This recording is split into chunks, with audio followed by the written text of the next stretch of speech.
Seeing as Yang Kai was relentless, the short man barked, "Hey, surnamed Yang. Don't you think that this go is afraid of you? I just don't want to get into an unnecessary fight and let others take advantage of me." Yang Kai snickered, "Killing you isn't an unnecessary fight. You want to live? Good. Leave your gourd vine to me, and I'll stop chasing after you." That man surnamed Go bellowed, "Keep chasing after me, then. Let's see who can run faster." If it weren't because he had been struck by Yang Kai's fist earlier, he wouldn't have appeared so battered when running away. With the gourd vine in his hand, he wasn't afraid of anyone in the grand ancient ruins boundary. However, that attack had indeed injured him. If it weren't thanks to the gourd vine's protection, he likely would have been ground to dust. While they were trying to restore their energy, they kept bickering with one another. Apparently, neither of them intended to let the other party rest peacefully. 1 hour later, Yang Kai got to his feet and tore apart the bubble before charging forward. The man surnamed Go was flabbergasted. Before he could fully refine the medicinal efficacies of the pills in his stomach, he hurriedly fled from where he sat. Over the next several dozen days, life was like a living hell for the man surnamed Go. Yang Kai's restorative capability was obviously vastly superior to his. In the time it took him to restore a bit of his strength, Yang Kai already became fully energetic again and raced after him, which forced him to flee while he was still in a terrible state. His injury didn't get the treatment it needed either, and instead of healing, it had actually become worse. He knew that this situation couldn't go on forever. While he was weakening, Yang Kai became stronger. One day, Yang Kai would be able to capture him, and by then, he wouldn't even have any energy left to resist. Recently, the gap between Yang Kai and him had been shortening. Initially, they were several dozen bubbles apart, but now there were only a few that came between them. It could be said that the distance between them was short. While he was running away, he had also been exploring the secrets of this world in an attempt to comprehend the mysterious principles and become the owner of this world fruit. Unfortunately, even after days of trying, he still couldn't achieve his goal. Naturally, Yang Kai had been doing the same thing. The entire world was made up of countless bubbles which were pressed against one another. All the bubbles looked identical, so one couldn't tell the difference between them. Although Yang Kai had been pursuing the man surnamed Go, which caused the latter to become exhausted, he was secretly anxious as well. After all, many days had passed, and no one knew what was going on in the outside world. If he missed the closing time of the primordial land, he would be trapped in this place forever. If he couldn't leave, he and the others would end up in a miserable state as well. Therefore, Yang Kai didn't hold back any of his strength when hunting down his enemy. Only by killing this guy as soon as possible could he have the chance to comprehend the mysterious principles of this place in peace. After adjusting his breathing for a short while, Yang Kai ignored the fact that he hadn't fully restored his energy and broke the next bubble apart. Then he dashed towards the man surnamed Go. This time, though, the other party didn't flee. Instead, he remained seated with his legs crossed while staring coldly at Yang Kai. His gaze was tinged with ruthlessness and resolve. Yang Kai grinned, knowing that this guy was left with no choice and had decided to risk it all in a life-and-death battle with him. This was the outcome he wanted. Just a moment later, Yang Kai broke through several bubbles and arrived at the bubble the man surnamed Go was in. After several dozen days, it was the first time they were confronting each other at such a close distance. Lock! Yang Kai performed a hand seal with one hand. As space principles undulated, the space inside this bubble became sealed. By doing so, he could ensure that this man surnamed Go couldn't flee easily, unless the latter broke his space barrier. But even if he really did that, he would only be exposing his back to Yang Kai, giving him a chance to finish him off. It seems that one of us has to perish on this day. That's such a shame. This Go didn't intend to send you to hell so soon, but you've left me with no choice. Instead of becoming flustered, however, the man surnamed Go seemed confident of winning the battle. Upon finishing his words, he let out a breath and slowly got to his feet. As he hoisted himself, his aura turned from weak to imposing. Yang Kai stared dispassionately at him and said calmly, "You shouldn't make bold claims without the strength to back them up, lest you embarrass yourself. Let us see who the last one standing will be." As their eyes met, sparks seemed to fly between them. The next instant, both of them made a move as though it had been agreed upon. Yang Kai repeatedly flicked his fingers as moon blades shot at his opponent and engulfed him. Wherever the moon blades passed, Space was cut apart. On the other hand, the man surnamed Go performed a hand seal with both hands as a large all swirled into existence. Shattering Dao Seal Technique. This divine ability specifically targeted the enemy's Dao Seal, and its power was quite horrifying. Yang Kai had suffered a small setback in the past because of this technique, and Ding Yi had also almost lost his life because of this divine ability. Since Yang Kai had seen this technique twice though, he immediately put his guard up by diverting some of his energy to strengthen his Dao Seal so that it wouldn't be shaken. At the same time, a thought flashed across his mind as the moonblades turned around and slashed at the shattering Dao Seal technique. Whooshing sounds were continuously heard, and in the blink of an eye, the shattering Dao Seal technique was destroyed while the still intact moonblades came at the man surnamed Go again. The man surnamed Go bellowed as a golden light radiated from his body. As the power of his seventh-order power of metal undulated, he turned into a golden figure. Following that, he balled up his fists and punched at the moonblades, which caused them to shatter. The main characteristic of the metal element was offense, and it was extremely sharp. Yang Kai was envious of this short man because he was lacking a metal element power. He was upset at the fact that the divine spirit that had found him was Zhu Jiu-yin instead of Jin Wu. If it had been Jin Wu, he could have made use of his monster core to condense a seventh-order metal element power. Once all 5 elements were complete, he would officially enter the half-step open heaven realm. After condensing the yin and yang elements, he could ascend to the open heaven realm. Nevertheless, this was his fate. Since Zhu Jiu-yin had found him to be her bearer, there was no way Jin Wu would welcome him. That was the fundamental reason behind this battle. After breaking through the storm of moonblades, the man surnamed Go remained imposing. His short and sturdy figure looked like a raging bull as he charged towards Yang Kai and reached him in the blink of an eye. His fist, which was engulfed in seventh-order metal element power, shot towards Yang Kai's chest. Before his fist even reached Yang Kai's chest, a sharp aura was already felt coming from it, stinging Yang Kai's skin and causing his shirt to tear.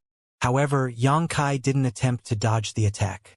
With a dispassionate expression, he looked mockingly at the man surnamed Go. The next instant, the expression of the man surnamed Go changed as he realized that regardless of how hard he tried, he was unable to land a fist on Yang Kai, and there was always a distance of a palm's length between them. He could clearly feel that he was charging forward, but the gap between them never shortened one bit, which was extremely strange. In order to snatch the Tai Yi soul-cleansing water some time ago, Yang Kai was faced with a naturally formed barrier. Upon comprehending the principles behind this barrier, he gained some benefits as well as new insights into the Tao of space. With some practice, Yang Kai had become adept at using space principles to infinitely extend space. The man surnamed Go was unable to shorten the gap between Yang Kai and him, just like how he was unable to shorten the distance between the White Jade Trough and himself in the past. The space between them was extending, so while it might appear unmoving, it was actually moving at the speed of lightning. 10 breaths later, the man surnamed Go had no energy left as his aura weakened. Just then, Yang Kai stuck out a finger and said dispassionately, "Die!" A petite golden crow shot out from the tip of his finger with a fierce cry. The man surnamed Go could see the crow expanding right in front of him, as though it was going to engulf him. Golden Crow's true fire was horrifying, and it even surpassed the metal element power of Jin Wu he had condensed. If he was struck by this fire crow, he would end up in a horrible state. At the critical moment, the man surnamed Go didn't dare to hold back his power any longer. Upon extending his arm, his gourd vine shot forward as though it possessed spirituality and penetrated the golden crow, which caused it to break apart. Following that, it came right at Yang Kai's glabella. The powers of Yin, Yang, and the 5 elements swirled around the gourd vine as it was able to break through his space extension and reach him in the blink of an eye. Yang Kai's expression changed as he arched his back in an attempt to dodge the attack. The man surnamed Go was relentless, however. With the gourd vine in his hand, he used it like a whip. After he wielded it, the gourd vine spiraled towards Yang Kai and engulfed him. After several attempts, Yang Kai realized that he was unable to shake off its pursuit, so just when he was about to be caught by the gourd vine, he yelled and extended his hand towards the void before grabbing the Azure Dragon Spear. Man and spear uniting as one, Yang Kai thrust out his weapon. There didn't seem to be any technique involved in this thrust, making it look like the simplest of attacks, but in fact, it was an extremely precise move as his weapon pointed right at the center of the spiraling vine. A violent force exploded as the man surnamed Go grunted and was forced back. In an instant, Xianxia had reversed the situation. Without stopping, Xianxia wielded his spear as freely as a dragon would its claws, sending countless spear shadows to surround the man surnamed Go. At that moment, the man surnamed Go was forced into a defensive stance. He had never expected that Xianxia also had such attainments in the spear Dao. Since his attack was resolved, he had no choice but to passively protect himself. The two became locked in an intense battle, with no one seeming to have the upper hand. As the battle dragged on though, the man surnamed Go was astounded. The spear in Xianxia's hands seemed like a living creature as it was able to keep attacking his weakest points, which caused him to be drenched in a cold sweat. It wasn't pure luck that he was selected by Jin Wu. The divine spirits had their own standards when it came to choosing their bearers. If someone's heritage was insufficient, the divine spirits wouldn't even spare them a glance. The man surnamed Go became a bearer because of his strength and ability. Afterwards, he had been trained by Jin Wu for years, and he obtained the gourd vine upon entering the primordial land, so he thought that no one in grand ancient ruins was a match for him. However, he hadn't expected that there was someone who was able to counter him. After several life and death moments, the man surnamed Go was finally certain that using his current methods he would never be able to defeat Xianxia. The spear in Xianxia's hands was definitely an extraordinary artifact as it was able to remain intact even after clashing with his gourd vine. Moreover, it faintly exuded the aura of divine spirit, which slightly restrained him. Gritting his teeth, the man surnamed Go shouted, "I didn't want to use this move, but you've forced my hand. It is your honor to get killed by this method." Xianxia felt his chest tightening, knowing that this guy was certainly going to use his trump card.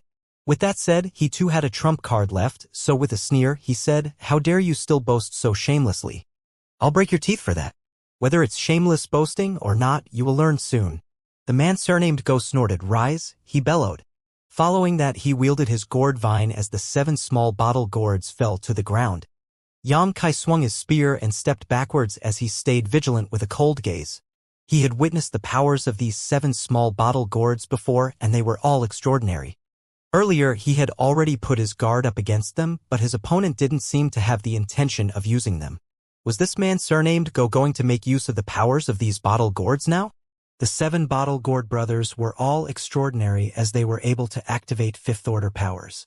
Most cultivators were not a match for them as only a small number of cultivators had condensed 5th-order elements, making them unable to even parry the attacks from these 7 bottle gourd brothers. Nevertheless, Xianxia wasn't afraid of them.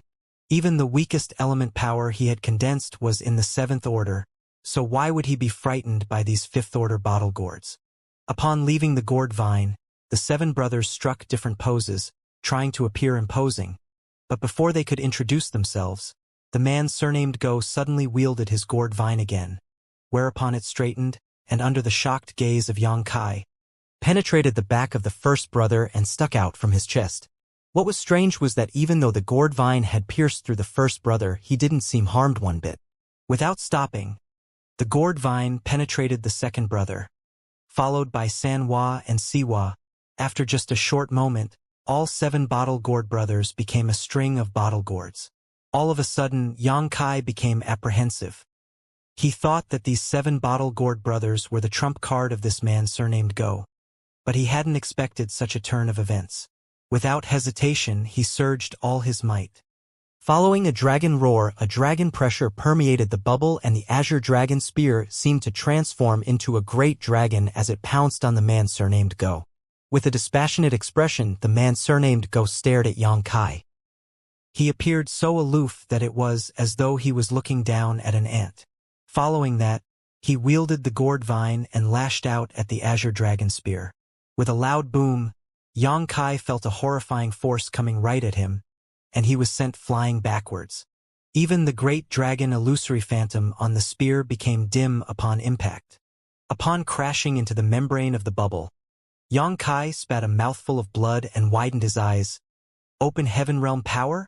During the short moment of contact earlier, He could feel a thick open heaven might coming from the gourd vine.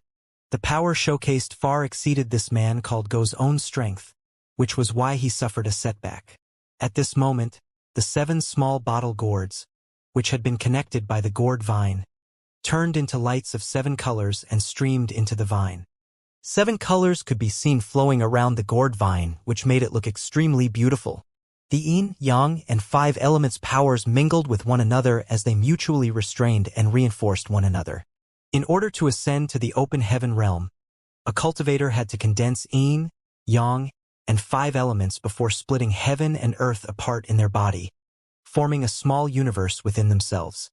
By doing so, they could generate world force all on their own.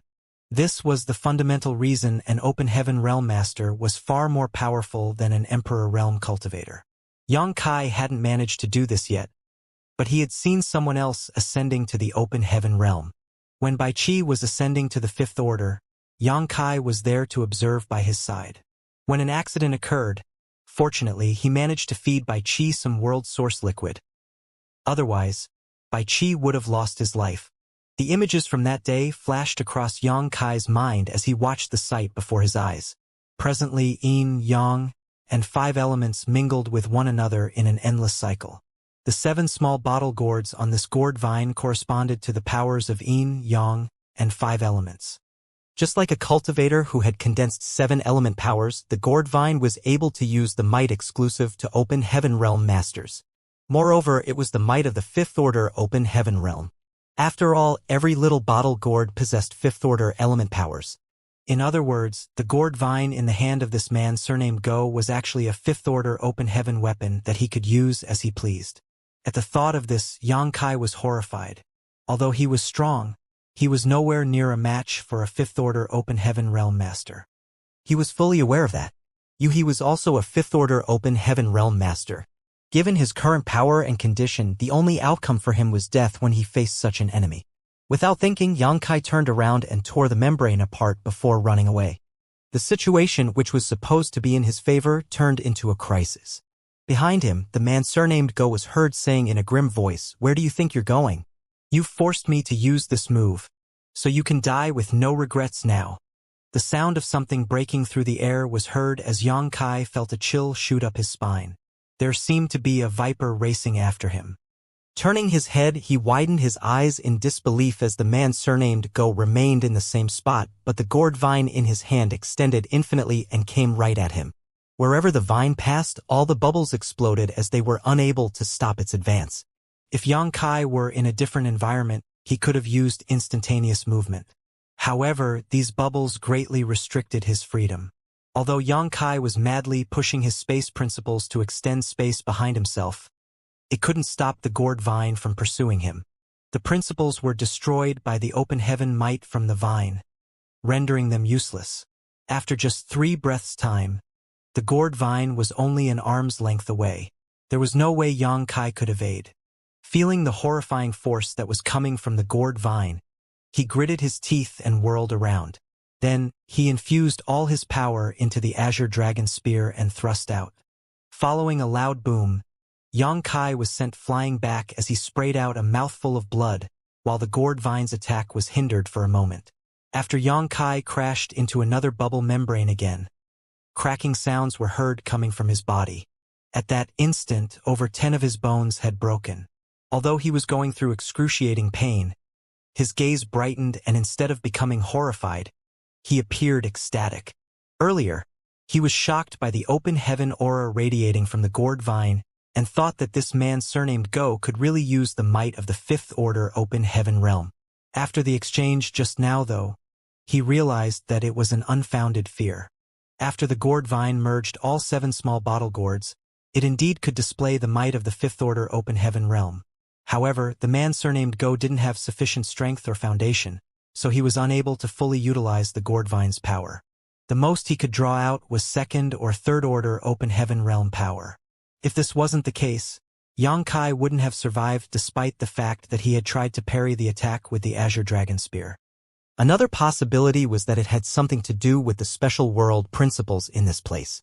It was a low-rank world fruit, so 3rd order open heaven realm was its limit. Therefore, it wouldn't tolerate any power that exceeded its limit. If that was the most the man surnamed Go could bring out, Xianxia reckoned that he could still fight it out. Upon that realization, he stopped running and turned around before charging towards the man surnamed Go. The other party remained on the same spot with his gaze lowered, muttering under his breath, "So you realized it? But so what? An Emperor Realm cultivator like you isn't able to resist the might of the open heaven realm. Go to hell."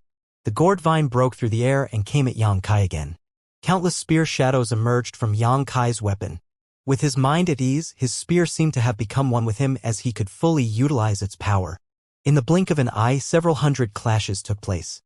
The surrounding bubbles were annihilated as a violent force swept out and a dazzling light formed in a circular form. Xianxia was sent flying away once again, and before he could stabilize himself, the gourd vine struck at him.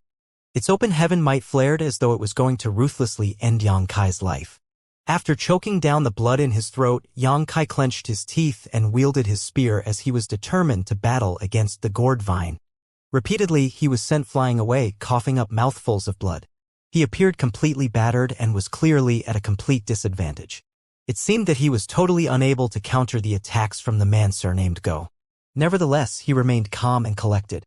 Despite the fact that his eyes had been shaded with blood, they were still filled with determination. The man surnamed Go, on the other hand, bellowed, "Why aren't you dead yet?" After he sent Xianxia flying away again, he began panting heavily. After spitting out a mouthful of blood, Xianxia grabbed his contorted left arm and twisted it to reconnect his fractured bones before snickering. "It's extremely difficult to kill me.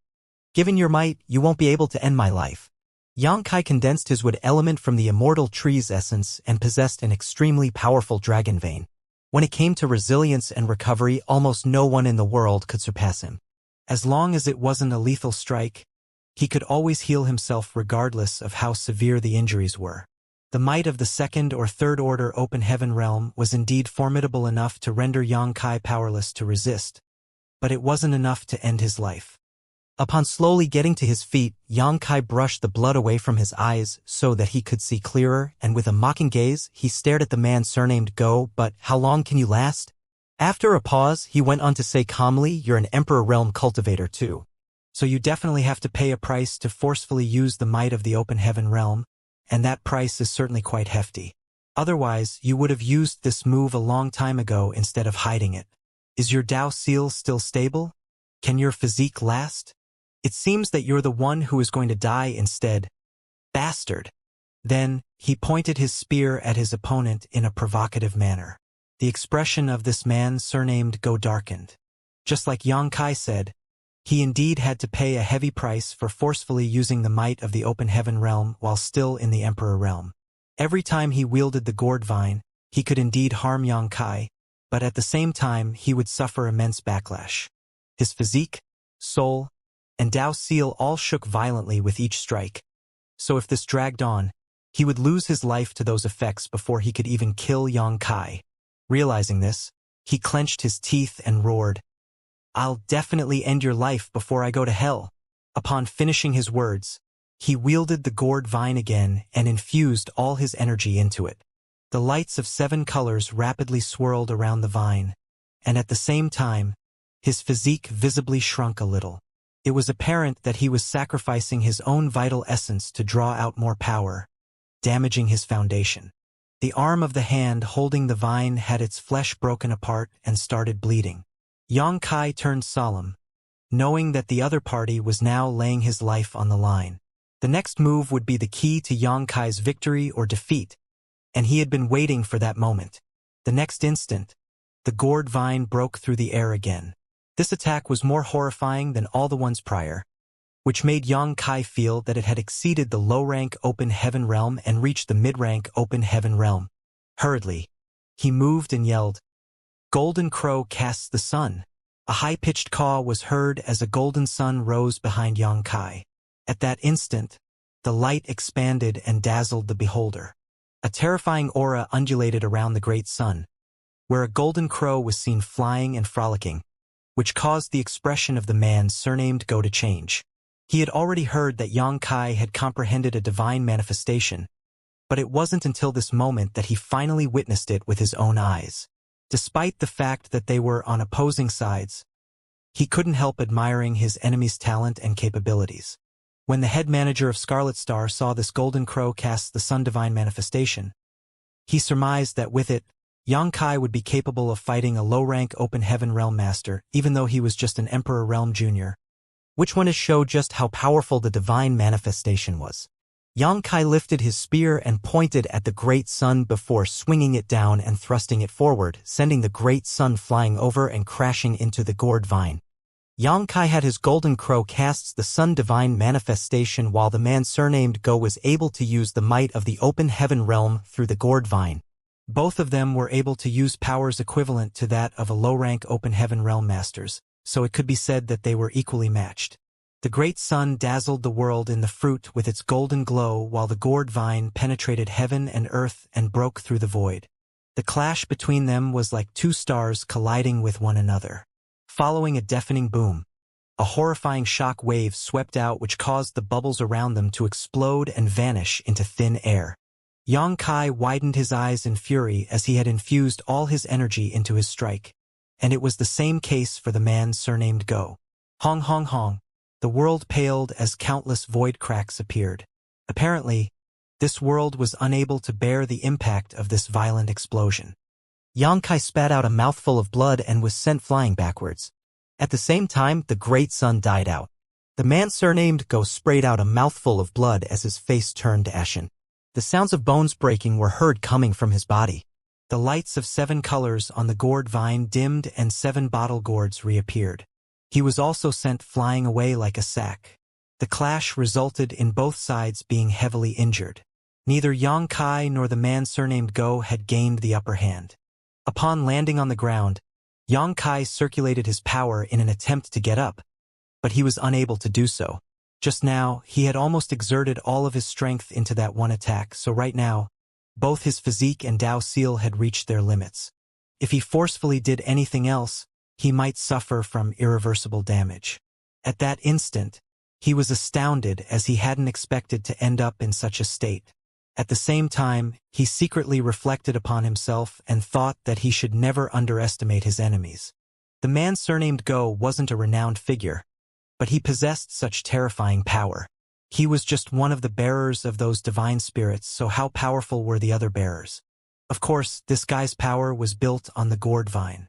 Fortunately, while Xianxia was unable to get up, the man surnamed Go had also become paralyzed on the ground.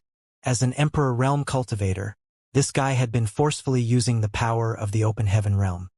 The damage he had suffered from must be equivalent to, if not worse than, that of Xianxia. Pa pa pa pa. Impacted by the force of these two people, the bubbles in the world kept bursting. As though a chain reaction had been triggered, these bubbles wouldn't stop exploding, accelerating as time passed.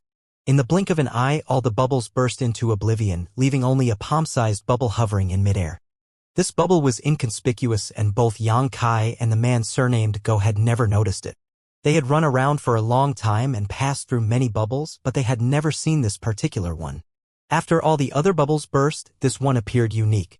Xianxia batted his blood-soaked eyes and stared fixedly at the bubble. All of a sudden, his gaze brightened as he realized that this bubble was the key to controlling this world fruit. If he could refine this bubble, he might be able to obtain the world fruit. Not willing to waste any time on taking a rest, he squirmed and crawled towards the bubble as at this moment, he didn't even have any energy to get up and walk. Not long after he crawled forward, he felt a grip on his ankle. Turning his head, he secretly cursed.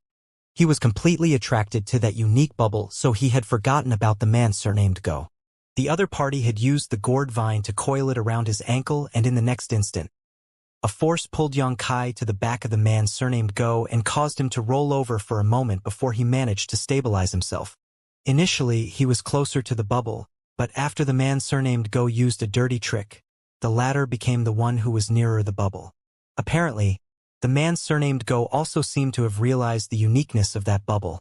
So at this moment, he was squirming and crawling towards it. Xianxia felt fortunate that even though he was pulled back by the gourd vine, he wasn't harmed because of that. Obviously, this man surnamed Go didn't have any energy left to deal with Xianxia. Otherwise, he wouldn't have let him off easily. A furious Xianxia expended more energy to chase after him. Presently, Both of them were squirming forward like two worms as they slowly approached the bubble. The injuries of the man surnamed Go was apparently more severe, so he was surpassed by Yang Kai just a moment later. With a disdainful look, Yang Kai shot him a scornful glance. After this king obtains this world fruit, I'll kill you. The expression of the man surnamed Go darkened, and without uttering a word, he wielded his gourd vine again. Once again, Yang Kai was pulled backwards, his expression turning grim as he cursed and raised his azure dragon spear before jabbing it at the gourd vine. Right then, a series of exclaims were heard. All 7 bottle gourds on the vine opened their eyes and looked aggrievedly at Yang Kai as they said in unison, "You're hurting us." Ignoring them, Yang Kai forcefully thrust his weapon towards the gourd vine and finally peeled it off. The man surnamed Go shook the gourd vine, whereupon the 7 small bottle gourds dropped onto the ground and transformed into the 7 bottle gourd brothers. However, at this moment their auras appeared extremely weak. It was apparent that during the clash with Yang Kai earlier, their foundation had been damaged. Presently, the 7 brothers were lying on the ground. The first brother said lethargically, "I'm De Wa." The second brother said, "I'm Air Wa." The third brother said, "I'm San Wa." One by one, these 7 brothers introduced themselves and gathered together before shouting in unison, "We're the 7 bottle gourd brothers." The man surnamed Go bellowed, "Shut up and hold him back." Hurriedly, the bottle gourds rushed towards Yang Kai, whereupon they grabbed his hair and clenched his arms. One of the brothers waddled towards Yang Kai's thighs and wrapped his arms around them. He appeared determined to not let him move forward. Yang Kai was speechless at that, and seeing as the man surnamed Go was slowly approaching the bubble, a thought flashed across his mind as he summoned out Pu Bai Xiong and Little Mushroom. Pu Bai Xiong exclaimed, "What happened?" He and Little Mushroom had been kept inside the small sealed world by Yang Kai since they entered the world inside this fruit, so they had no idea what had happened outside. Yet right after they left the small sealed world, they saw 7 bottle gourds making things difficult for Yang Kai, so they were both puzzled and shocked. Little Mushroom grabbed her mushroom cap with both hands and said weakly, "Big brothers, what are you all doing?" Certainly, the bottle gourds didn't have the time to respond to her as they were trying to torment Yang Kai. Yang Kai shouted, "Don't just stand there. Help me get rid of them now." Standing just beside Yang Kai, Pu Bai Xiong darted his gaze around before placing his hands akimbo and guffawing, "Brat, you had it coming," like a nasty person taking pleasure in someone else's misfortune. He looked down at Yang Kai and laughed in an arrogant manner. The expression of Yang Kai darkened. Pu Bai Xiong was truly a disloyal fellow. Now that Yang Kai was weak and in trouble, he certainly would come up with ways to humiliate him. When you oppressed Uncle Pu, you never expected that this would happen to you one day, right? When you picked my grape, it never occurred to you that you would need me to save you in the future, right? Pu Bai Xiong squatted and, using his roots, he pinched Yang Kai's nose so that the latter couldn't breathe. Yang Kai yelled, "What do you want?" "I'm warning you not to be so arrogant, otherwise I'll teach you a lesson after this." Pu Bai Xiong chuckled and got up. "You dare threaten me? If it weren't because you're actually a kind-hearted person, I wouldn't care about your life or death." He paused for a moment and meaningfully grinned. "Call me Uncle Pu, and I'll save you." "Uncle Pu," Yang Kai directly said. Pu Bai Xiong became startled and batted his eyes. Then he barked, "Do you know no shame at all?" He shook his head and stepped onto Yang Kai's figure. Then, one by one, he kicked away the bottle gourds who had been harassing Yang Kai. To the side, Little Mushroom was terrified as she watched the sight. Pu Bai Xiong was a divine medicine who had assumed human form, but he certainly wasn't specialized in fighting like the bottle gourd brothers. If it weren't because these bottle gourds were exhausted, there was no way Pu Bai Xiong could have oppressed them. After Pu Bai Xiong kicked away 2 of them, 2 other bottle gourds came over and grabbed his roots before punching him, which caused him to start wailing. "Stop fighting! Stop fighting!"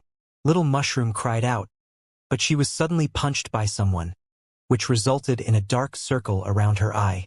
Falling on her backside, she started bawling her eyes out. With all 4 of his roots clenched by the bottle gourds, Pu Bai Xiong was rendered immobile, so turning to Little Mushroom, he yelled, "Stop crying and grab the vine, now." Upon hearing that, Little Mushroom cried harder. Pu Baixiong bellowed. Go now. Otherwise, I'll beat your big brothers to death. An astounded little mushroom hurriedly stopped crying and got to her feet before dashing towards the man surnamed Go. Certainly, the man surnamed Go was fully aware of what was going on. He was still wiggling towards the bubble, and he was only 1,000 meters away from it now. Seeing little mushroom coming at him, he snorted and ignored her. Before this, he had seen the 2 divine medicines that belonged to Xianxia, but they didn't seem able to fight. Although he was weak, he wasn't afraid of a divine medicine who had assumed human form. If she dared to offend him, he wouldn't mind gobbling her up. Upon reaching him, little mushroom stared at him for a moment before bowing to him. Then she said meekly, "Can you give me your gourd vine?" "Fuck off." The man surnamed Go rudely yelled. Little mushroom turned ashen and took a few steps back in horror. Then she turned to look at the bottle gourds and Pu Baixiong, who were still locked in a scuffle, and clenched her teeth. All of a sudden, she puffed out a breath at the man surnamed Go. "I have to save my big brothers. You sleep." At that instant, the man surnamed Go felt the world around him spinning as his soul sank and a sense of sleepiness swept across him. Before he could finish his words, he suddenly relaxed entirely and started snoring on the ground. "Sorry." Little mushroom repeatedly bowed her head to apologize. Then she pounced on him and forcefully pulled his hand apart before taking the ground vine. After she gently shook it, the 7 small bottle gourds, who were harassing Xianxia and Pu Baixiong, turned into 7 beams of light and shot into the gourd vine. The next instant, 7 bottle gourds grew on the vine as they lamented in one voice. "So tired. This time we can finally take a rest." After they finished speaking, they closed their eyes and remained hanging there in silence. Although they were potent divine medicines, they had expended a lot of energy as they were driven by the man surnamed Go to battle against Xianxia. Now they had to take a long rest. Without the bottle gourds holding him down, Pu Baixiong regained his freedom and lay on top of Xianxia with his limbs stretched out. With a grin, he said, "Brat, you've just obtained an invaluable treasure. I'm telling you, these bottle gourds are all fresh and fleshy. If you stew them." "What are you doing?" Upon finishing his words, Pu Baixiong became horrified because Xianxia was grabbing him and looking fervently at his head. By just looking at Xianxia's eyes, he knew what Xianxia was up to. Hence, he hurriedly covered his head and barked, "Brat, you can't do this to me because I've just risked my life to save you." Xianxia gulped and said, "Just one will do. You have so many grapes, so losing one more won't matter." Without waiting for permission, Xianxia pulled out a grape from Pu Baixiong's head and stuffed it into his mouth. The pure medicinal efficacies exploded in his mouth, and in an instant, he no longer felt exhausted as his energy was restoring at an incredible speed.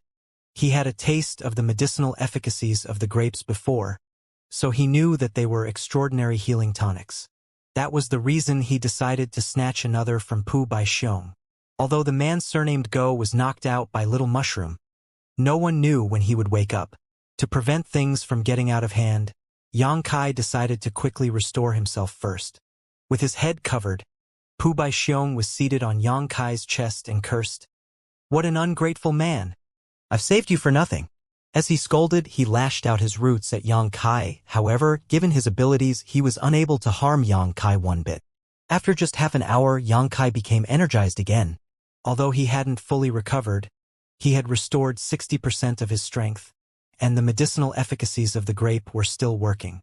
Taking his own restorative abilities into consideration, Xianxia estimated he would be back at full strength in a couple of days at most. Seeing as Xianxia got to his feet, Pu Baixiong hurriedly shut his mouth and appeared meek. With a cautious gaze, he stole a glance at Xianxia, and upon seeing that the latter didn't seem to have the intention of settling scores with him, he buttered him up by saying, "Master, that gourd vine is a treasure. You mustn't miss it." Xianxia didn't need his reminder as he had suffered a setback because of that. The reason the man surnamed Go could even compete with him was all thanks to the gourd vine's power. Although he was fairly strong as well, he still wasn't a match for Xianxia without this divine medicine. After telling Little Mushroom to come back, Xianxia took the gourd vine from her and shook it, to which the 7 bottle gourds said in unison, "Stop bothering us. We're sleeping." To the side, Pu Baixiong explained, "Master, there's something you need to know about the gourd vine. Whoever holds the vine can control these 7 little things. Is there no need to refine it? Xianxia was stunned. After giving it a thought, Pu Baixiong replied hesitantly, well, I think so. After some deliberation, Xianxia felt that just like what Pu Baixiong had said, a cultivator wouldn't have to refine the gourd vine to utilize its power. After all, just like Pu Baixiong and Little Mushroom, the vine was also a divine medicine, so how could one refine it? That also explained why after Little Mushroom took the gourd vine, she was able to make the bottle gourds return at once. Upon that realization, Xianxia was ecstatic. The gourd vine was an incredible weapon. Now that it was in his possession, his power would increase significantly. Nevertheless, it was still an external aid. To a cultivator, a powerful foundation was the most important. Although Xianxia was elated, he didn't let it go to his head. To him, the biggest value of the gourd vine was the fifth-order elements these bottle gourds contained. With this divine medicine in his possession, he could draw on an inexhaustible source of fifth-order elements to create countless fifth-order open heaven masters. It was truly invaluable. If this treasure fell into anyone's hands, it would be kept as a trump card and not exposed easily. Otherwise, that person would draw danger to themselves. With caution, Xianxia put the gourd vine inside the small sealed world, and upon realizing that the small sealed world could accommodate this thing, he set his mind at ease. Then, he directly planted the gourd vine in his medicine garden. Although the small sealed world was also an independent world, its world principles had their limits. It could accommodate most living creatures, but it couldn't hold open heaven realm masters or beings of equal strength inside it. That was because an open heaven realm master had a small universe inside their body. If such a being was forcefully put inside the small sealed world, it could cause the latter to crack and even shatter it. Upon grabbing Little Mushroom and Pu Baixiong, Xianxia placed them on his shoulders and shuffled forward. After just a moment, he reached the man surnamed Go. The fact that he was snoring peacefully suggested that he was sound asleep, completely unaware that danger would soon befall him. Although Little Mushroom had almost no offensive power, she was still a profound, multicolored illusionary mushroom that had assumed human form. The man surnamed Go had taken in her spores, so without some kind of antidote, it wouldn't be surprising to see him continue sleeping for 6 months to a year.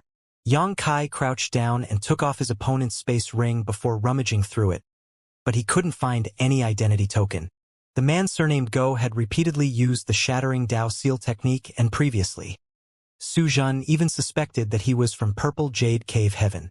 If that were the case, he would certainly have an identity token. This thing wasn't only the symbol of his disciple status from a cave heaven, but also a life-saving treasure containing a sealed divine ability left behind by his master. That was why Xianxia had to be careful. However, the fact that this guy didn't possess an identity token suggested that he wasn't from Purple Jade Cave Heaven. The reason he was able to use Shattering Dao Seal technique must be that it had been passed down to him by Jinwu. Just like how Zhu Jiuyin taught Xianxia a secret technique that allowed him to condense the 5 elements without follow the natural order, Jinwu likely had a bearer from Purple Jade Cave Heaven in the past, so it wasn't surprising that he could use the Shattering Dao Seal technique. Upon making sure that there wouldn't be any further danger, Xianxia pushed out his palm as his power surged. Following a grunt, the man surnamed Go, who was snoring, exploded into mist, leaving no corpse behind. Xianxia didn't have any mercy on him because the latter had the intention to end his life as well. After he was done dealing with the man surnamed Go, Xianxia looked up at the only bubble left in this world. If he wasn't mistaken, this bubble was the key to controlling the world in this fruit. Earlier, this world was made from countless gigantic bubbles, however, this particular bubble was only the size of a palm. Xianxia walked up to the bubble and examined it, but he couldn't see anything special about it. Then he extended his hand and easily grabbed the bubble. After he exerted more force with his hand, the bubble exploded with a pop. Pu Baixiong exclaimed, "Master, you made it pop." There was a look of disbelief on Xianxia's face as well. Just now, he hadn't really used any force. He never expected that this bubble would be so fragile. Just when he wasn't sure what to do, the world around him started spinning, and when he came to his senses, Xianxia found himself standing beside a huge tree. The tree crown was so wide that the entire sky seemed to have been covered. There were also several thousand translucent fruits hanging on its branches. It was none other than the 3,000 Worlds tree. Have I come out? Xianxia was dumbfounded. Just when he was still trying to figure out what had happened, he realized there was something in his hand. Upon closer look, he saw that it was a world fruit. Xianxia wasn't certain why the fruit appeared in his hand all of a sudden. Just like the bubble he saw earlier, the fruit was only the size of a palm. Xianxia gulped as he looked at this translucent and fragrant fruit. While Xiang stared fixedly at the world fruit with a longing gaze, Little Mushroom gulped and said, "This fruit looks delicious." Xianxia examined it and confirmed that it was indeed a low-rank world fruit, which could help a low-rank open heaven realm master ascend to the next order, with the limit being the third order. In other words, it was useless for a third-order cultivator to consume this fruit as it wouldn't help them reach the fourth order, which was already in the mid-rank open heaven realm. Only a mid-rank world fruit was useful for a third-order cultivator. He recalled that after he grabbed the last bubble in the world inside the fruit, he obtained the world fruit. Now, it seemed that the last bubble was indeed a key item. At that instant, Xianxia felt fortunate that he had gotten into a battle with the man surnamed Go, which caused all other bubbles to burst. Otherwise, he couldn't have found such a small bubble. This little thing was hidden among countless bubbles, so no one would notice it. It was a shame that this was only a low-rank world fruit. Although it was valuable, it couldn't be sold for a high price. Then, Xianxia glanced at the world tree and became startled. At this moment, there were still 2,999 fruits on the tree. In other words, he was the only one who had obtained a fruit from this tree so far. Has no one else come out yet? Previously, several hundred people had entered the fruits, and the battle between Xianxia and the man surnamed Go had lasted for days, so he thought that he would be lagging far behind the others. He hadn't expected that he would be the first to come out. After gazing around, he took a look down the mountain and became astounded. Xiang followed his gaze and asked doubtfully, "Master, what are you looking at?" "Those people." Xianxia looked down and saw many cultivators moving forward. It seemed that they were going down the mountain. These cultivators were the ones who had backed down. Sushin had said that even though these world fruits were amazing, one would never get out if they couldn't pass its test. At that time, many people were terrified and decided to back down. While it was difficult to come up to the peak, the road leading to the bottom of the mountain was also paved with danger. From time to time, insect fog and lightning would strike them, which made them flustered. A puzzled Xiang asked, "Why are you looking at them?" Xianxia slowly shook his head. "Don't you find it strange? We stayed inside the world in the fruit for over a month. So why are they still here?" Xiang pretended to give it a thought before nodding his head. "You're right. It's indeed strange." Right then, Xianxia's gaze brightened. Perhaps the passage of time inside the fruit is different from that in the outside world. The scuffle between the man surnamed Go and him had lasted a month, but perhaps only a short time had passed in the outside world. Thus, Xianxia lifted his hand, whereupon a cultivator was pulled towards him. This person was closest to Xianxia, and he was evading a beam of lightning earlier. Realizing that he was back on the summit, he became despondent but was unable to shed a tear. "Senior Yang, please let me go. I'm from Emperor Heaven, and our leader is your friend. Please let me go." Xianxia said gently, "Calm down. I just want to ask you something." "Sir, please ask me straight away. I'll tell you all I know. How long has passed since your leader entered the fruit?" Hearing that, the person became startled. Although he had no idea why Xianxia would bring up this question, he wouldn't dare to hide anything from him, so he hurriedly replied, "It has been roughly half an incense stick." "I knew it." Xianxia's eyes brightened. Just like what he had expected, the rate at which time passed inside the fruit was different from that of the outside world. Previously, Xianxia was worried that he would stay inside the fruit for too long, thus becoming trapped in the primordial land. Now, it seemed that his worries were unnecessary. It was no wonder that the others hadn't come out, and he was the first one who managed to do so. Time passed faster inside the world fruit was different from that in the outside world. Although he had stayed inside the world fruit for a month, it had only been half an incense in the outside world. After releasing the cultivator from Emperor Heaven, Xianxia patted his shoulder and said, "Be careful when going down the mountain." The cultivator was both shocked and doubtful, but he wouldn't dare to remain. After thanking Yang Kai, he walked down the mountain again. It was then Yang Kai looked up at the tree full of fruits as a light flashed across his eyes.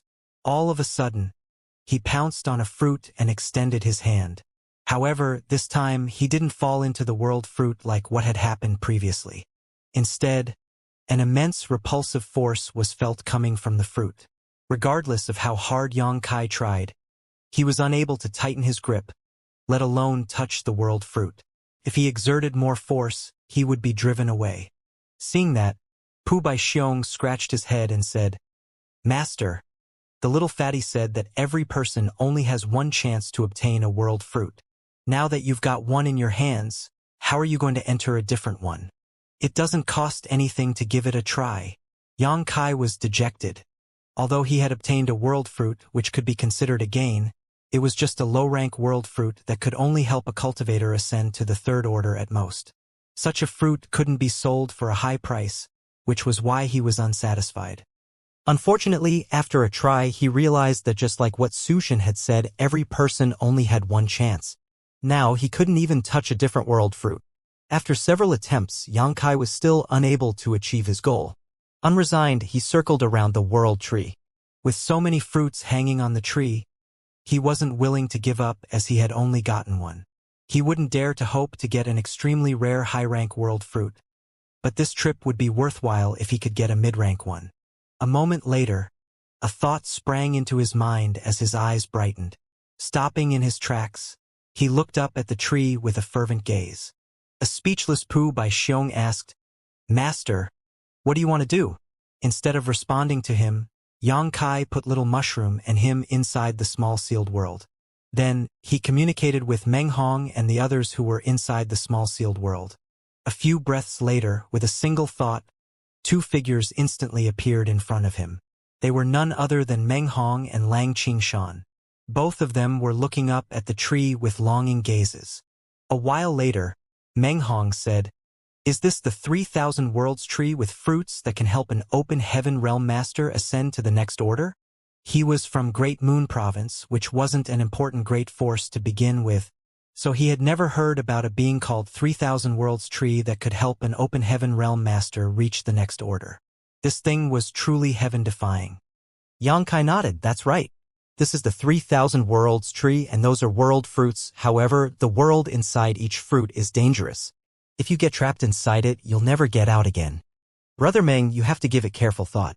Meng Hong shook his hand. "With such an opportunity right in front of me, if this Meng wouldn't dare to give it a try, what's the point of cultivating? I should go home and pick up sewing instead." He seemed eager to give it a try.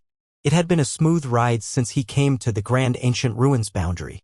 First, he came across Yang Kai and followed him to Scarlet Star's Star City. Although he suffered a setback in his love life, he obtained something more important as he managed to wipe clean his third-order foundation and condense a fifth-order fire element. Over the years, he had condensed earth, metal, and water elements as well. The remaining yin, yang, and wood elements were also in his possession, so when he had the time to refine them in the future, he would stand a chance to become a fifth-order open heaven realm master. Nevertheless, he knew that all this was thanks to Yang Kai. A fifth-order fire element material was given to him by Yang Kai, and the other materials were collected in Scarlet Star's Star City. Without Yang Kai giving him his full support, he couldn't have achieved all this. Meng Hong would always remember this favor, but at the same time, it felt as heavy as a mountain to him. The idea of repaying Yang Kai had been on his mind for quite some time, and the 3,000 Worlds tree full of fruits was his chance. Nevertheless, Yang Kai wasn't aware of what was on his mind. Seeing as Meng Hong was resolute though, he stopped dissuading him and told him to be careful. With a smile, Meng Hong replied, "Don't worry, Brother Yang. This Meng will definitely come back safely." Upon finishing his words, he dashed forward and disappeared into a world fruit. To the side, Lang Qingshan was dumbfounded upon seeing that. Although he had heard from Yang Kai about how amazing the world fruits were, it was a different story when he saw it with his bare eyes. "Sir, what should I do?" Lang Qingshan asked. "Get in and bring me with you." Yang Kai grinned. Lang Qingshan didn't understand him at first, but a realization soon dawned upon him. After tossing the sealed world bead at him, Yang Kai said solemnly, "I'm not even sure if I can successfully get in this way. If I can't, you should summon all the others and join forces with them to decode the mystery in the world fruit. Yes. Lang Qingshan took the sealed world bead and replied respectfully. Then, he turned to look at the fruit tree. Sir, which one should I choose? You can choose any one of them as you please. Where you end up will depend on your luck. Then Yang Kai snuck into the sealed world bead. From inside, he looked through the world barrier and observed the outside as he secretly prayed. After several attempts earlier, Yang Kai realized that he couldn't even touch another world fruit, let alone enter the world inside of one. However, there were already several dozen people in the sealed world bead with him when he entered the previous world fruit. Were those people considered to have entered the world fruit? Prior to this, Yang Kai still wasn't certain, but upon seeing that Meng Hong successfully entered a world fruit, he knew that the people hiding inside the sealed world bead were not regarded as having entered the world fruit. In that case, he could also hide inside the sealed world bead and let someone else bring him in. It was a clever method only Yang Kai could use. There were quite a few people in the small sealed world, and every one of them had a chance to enter a world fruit. If everything went well, Yang Kai would be able to obtain several dozen world fruits. With so many world fruits in possession, he was sure to obtain at least one mid-rank one. If he was lucky, he might even get a high-rank one. Nevertheless, all this was just his speculation. It could only be proven after Lang Qingshan entered a world fruit. Under Yang Kai's attention, Lang Qingshan targeted a particular world fruit and leapt into the air. Like a rock spreading its wings, he pounced on the fruit and disappeared. The next instant, he was already inside the world fruit. Inside the small sealed world, Yang Kai, who had been watching him, widened his eyes in disbelief and asked, Qingshan, what's going on with you? A puzzled Lang Qingshan asked, Sir, I don't understand. Look at yourself. Yang Kai hurriedly replied.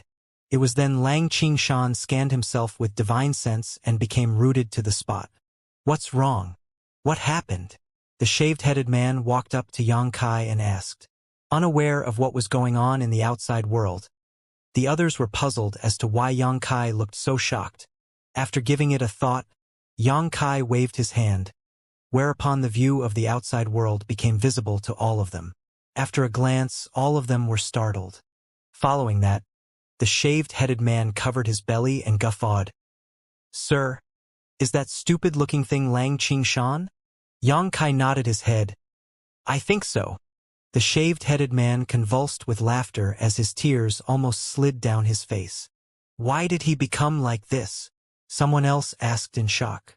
Not knowing how to reply to him, Yang Kai leapt out of the sealed world bead and arrived at the world inside the fruit. At this moment, he was fully vigilant.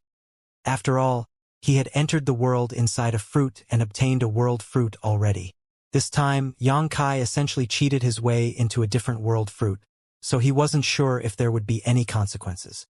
There were indeed some consequences, as he could feel the world principles inside this world penetrating him, which made him clearly feel that his body was going through some transformation. Nevertheless, he wasn't kicked out. After scanning himself with divine sense, Yang Kai sighed. It's just like what I had expected. Sir. Lang Qingshan was heard calling out in a hesitant voice. Yang Kai wanted to nod his head, but he was unable to do so, so he just grunted instead. Sir, why are you and I? There was a tinge of fluster in Lang Qingshan's voice. It should be the influence of the world principles in this place. After you leave this world, you'll return to your original form, so don't worry. Yang Kai consoled him. Inside the small sealed world, everyone fell into a dazed state as they watched the sight in the outside world. Yang Kai and Lang Qingshan were nowhere to be found, as all they could see were two swords. There were two rusty iron swords that looked like two pieces of scrap that had been put in a corner and forgotten about for years. Nevertheless, the faces of Yang Kai and Lang Qingshan were right on the blades, which made them look amusing. The bitter expression on Lang Qingshan's face was similar to that of Aku. Sir, why have you also become like this? The shaved-headed man said in amazement. Could it be that anyone who enters this world will become a sword? It's indeed an amazing world. In the outside world, Yang Kai exclaimed in admiration. The world fruit he had entered previously was made up of countless bubbles. but the cultivators were not affected one bit by the environment. However, it seemed cultivators would become swords upon entering this world. Now, it seemed that all the worlds inside the fruits were different. Xianxia felt fortunate that he managed to come in safely with the help of the sealed world bead. As a rusty iron sword, he didn't have any limbs, and after giving it a try, Xianxia realized that he was unable to use any of his usual powers. If he attempted to move, he had to skip forward as a sword. This is troublesome. On the blade, Xianxia's face was seen furrowing his brow. Lang Qingshan stared fixedly at him, not knowing what to do. Just then, a series of clanging sounds were heard and a shocked Lang Qingshan said, "Sir, someone is coming." Turning around, Xianxia looked at the source of the clanging and became speechless. "It's a sword that's coming." From a distance, a rusty iron sword that looked just like them skipped forward and reached them after a short while. Lang Qingshan stepped forward and asked, "Hey!" Before he could finish his words, though, the rusty iron sword leapt into the air and attempted to slash at Lang Qingshan's head. A shocked Lang Qingshan instinctively tried to dodge the attack, but his figure had already turned into a rusty iron sword. No longer as agile as before, he directly collapsed to the ground. Now that he was in this frail body, if he was struck by such an attack, he would break into halves. Just then, Xianxia charged forward and parried the attack with a clang. Upon impact, the other rusty iron sword shook and was sent flying away. While Lang Qingshan was still in a dazed state, Xianxia had already fallen into a scuffle with that rusty iron sword as he yelled, "Attack!" Without hesitation, Lang Qingshan got up and dashed forward from the side. Inside the small sealed world, the shaved-headed man and the others were dumbfounded. Three similar-looking rusty iron swords were in an intense battle at the moment, which was truly bizarre. It was the first time Xianxia and Lang Qingshan dealt with their enemies in such an awkward state. However, with the suppression of the world principles in this place, they were unable to use their usual abilities. Initially, they were not used to it, and they had been slashed by the rusty iron sword several times, which made their blades become chipped. Nevertheless, as time passed, they got the hang of it and cooperated with one another to suppress and defeat the rusty iron sword. After an incensed stick of time, following Xianxia's slash, the enemy rusty iron sword broke into countless pieces and scattered everywhere. Xianxia and Lang Qingshan stopped moving and traded glances, speechless. Although the battle lasted only for a short time, it was a difficult one. Both Xianxia and Lang Qingshan had turned into rusty iron swords and their blades had become chipped after the fight, therefore they might not be able to fight again anytime soon. Right then, a weak light shot out from the broken pieces of the rusty iron sword and penetrated Xianxia's figure. Following that, the chips healed and the blade became as good as new. Besides that, some of the rust on the blade fell off. Moreover, Xianxia could feel that he had gained some additional strength. "Sir, you..." Lang Qingshan looked at Xianxia in puzzlement as he didn't understand why the latter had gone through such a transformation. Xianxia checked on himself and his gaze brightened. "I understand now. There's a special kind of energy in other swords that can nourish us. The one giving the sword the last blow gets the benefits." Just now it was Xianxia who shattered the rusty iron sword, so the energy inside the sword streamed into Xianxia's figure, not Lang Qingshan's. Upon that realization, Lang Qingshan said, "I see. Sir, in that case, should we look for more swords like the one we just destroyed?" "Of course." Xianxia nodded, his blade trembling slightly. "Moreover, I figure that this is the key to decoding this world's secrets." Without hesitation, the two swords skipped forward and set off on their journey. After a while, they came across three more swords that were also rusty. It seemed that these swords hadn't bumped into anyone for years. Xianxia and Lang Qingshan traded glances before the latter said, "Sir, I'll lure two swords away. After you destroy the third one, you can come over and help me." "Be careful," Xianxia said. Lang Qingshan nodded awkwardly before charging towards the three swords. Soon, they discovered him and hopped towards him. Following that, Lang Qingshan turned around and ran away. Xianxia charged forward from the side and targeted a particular rusty iron sword before making noises in order to attract its attention. Xianxia's sword body had been nourished and repaired. It looked better and sharper than before, and it had also become more agile.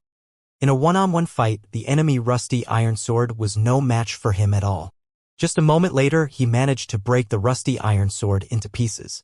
As expected, mysterious energy streamed out of the pieces and penetrated his figure, which made him feel that his power had increased. Before Xianxia could examine his newfound power though, Xianxia had lured the other two rusty iron swords back. Xianxia rushed forward and clashed with the swords while Xianxia assisted him from the side. Soon, the two swords were broken as well. Xianxia had given the chance to shatter the swords to Xianxia so that the latter could grow stronger as well. In the following days, the pair looked for new targets and strengthened themselves constantly. This was a world of swords with unique world principles. Cultivators who entered this world would turn into swords, and they were unable to use their original powers. The strengths of the swords varied as well, but they could be judged by looking at their appearances. Initially, Xianxia and Xianxia were both rusty iron swords, which seemed to be the lowliest existence. After destroying some swords and getting some nourishment, the rust on their blades fell off and they transformed into bronze swords and radiated a light hue. Days later, they transformed into black iron swords, which meant that they were already much stronger than when they first arrived at this place. Their cooperation was perfect as they dealt with their enemies. Even though there were only two of them, they were not afraid when facing a large number of enemies.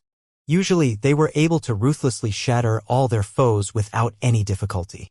The most dangerous battle was when they encountered a silver sword and somehow offended it, which prompted the silver sword to hunt them down for an entire day.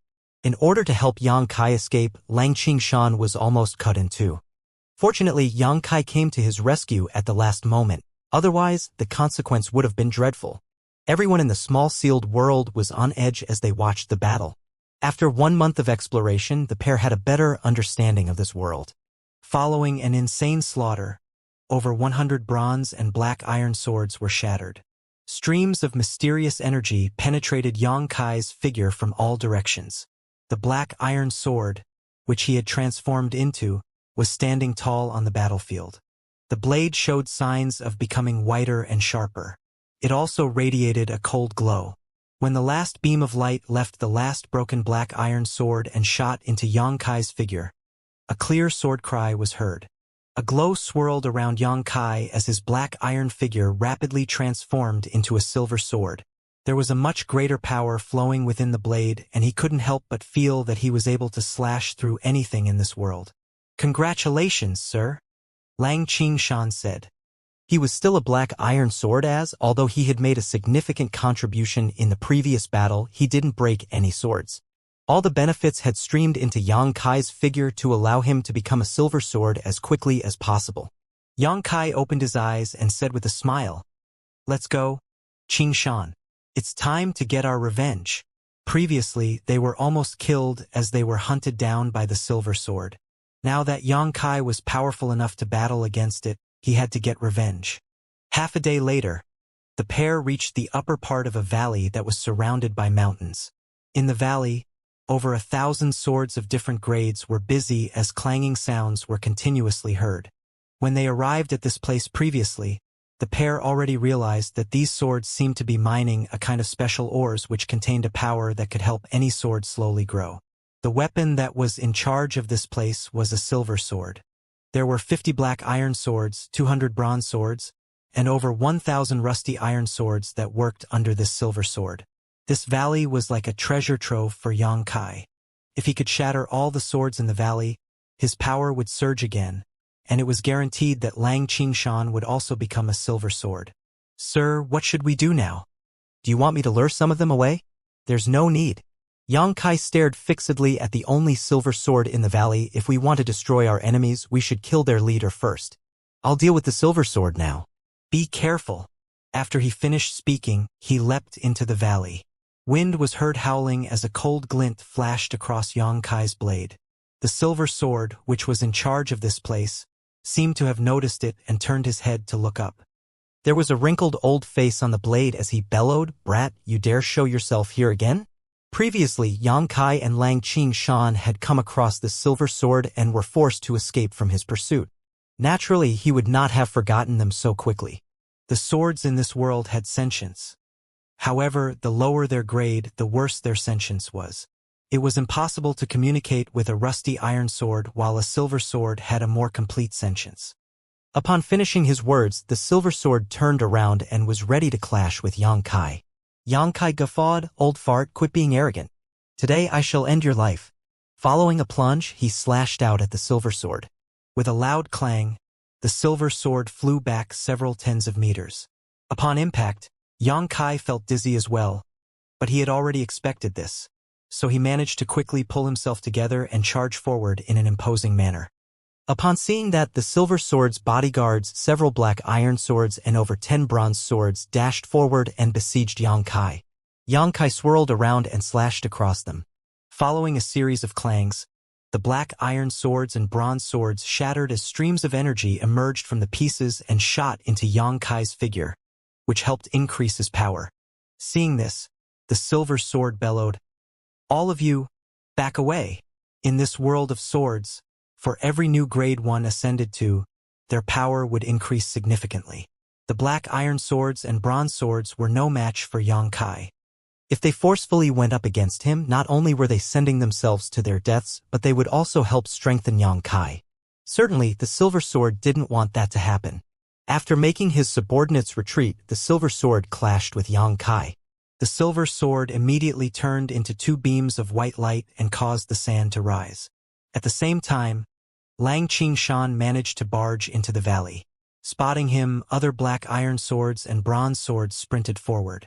Without getting caught up by them, Lang Qingshan hopped around the valley and hacked at those bronze swords and rusty iron swords in order to gobble up their energy and strengthen himself. At that instant, 2 battlefields had been formed in the valley. One of them was the life and death battle between Yang Kai and the old silver sword. The other was Lang Qingshan, who was leading countless swords to circle around the valley. The place was bustling with noise. Yang Kai had just been upgraded to a silver sword, so supposedly, his blade wasn't as sturdy and sharp as that of the older silver sword.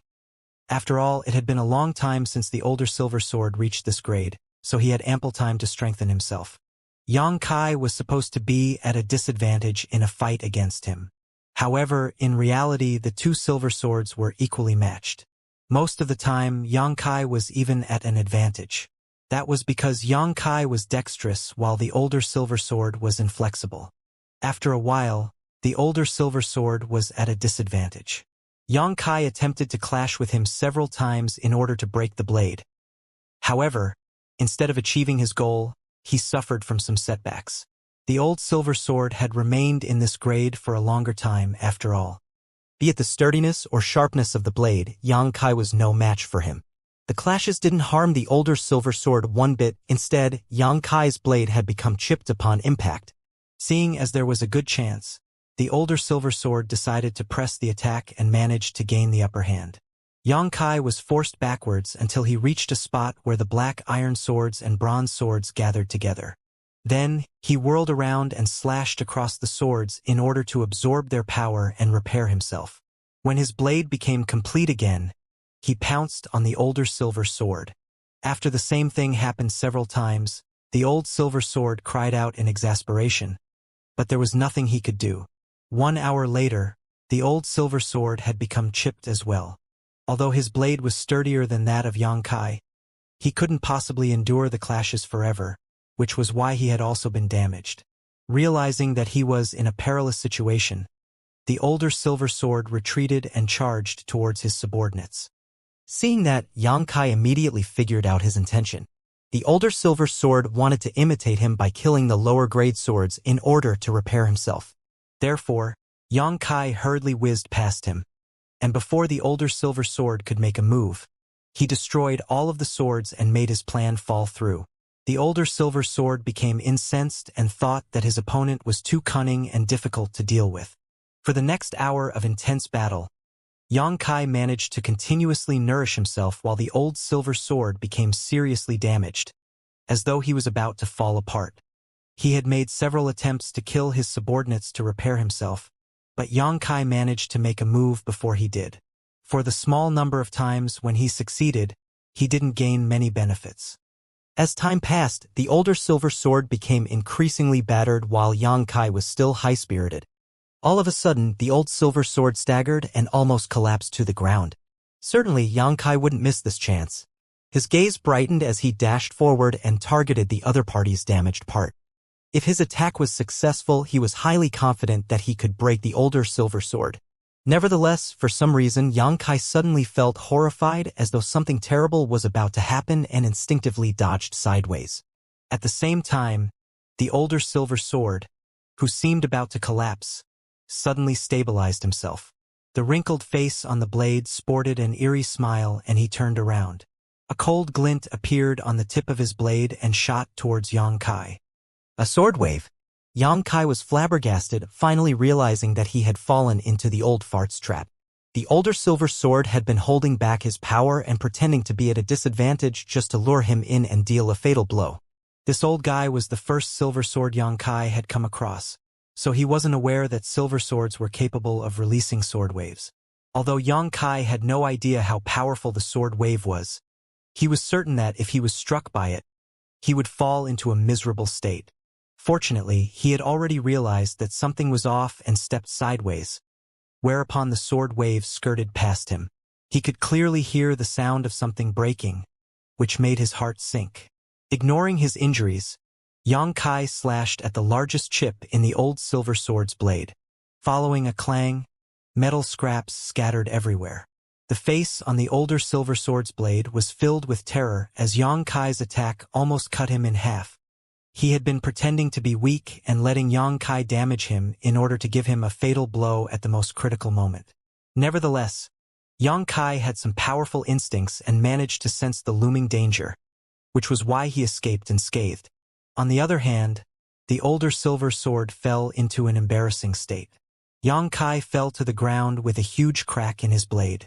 He almost fell apart, as well as both of them had been severely damaged.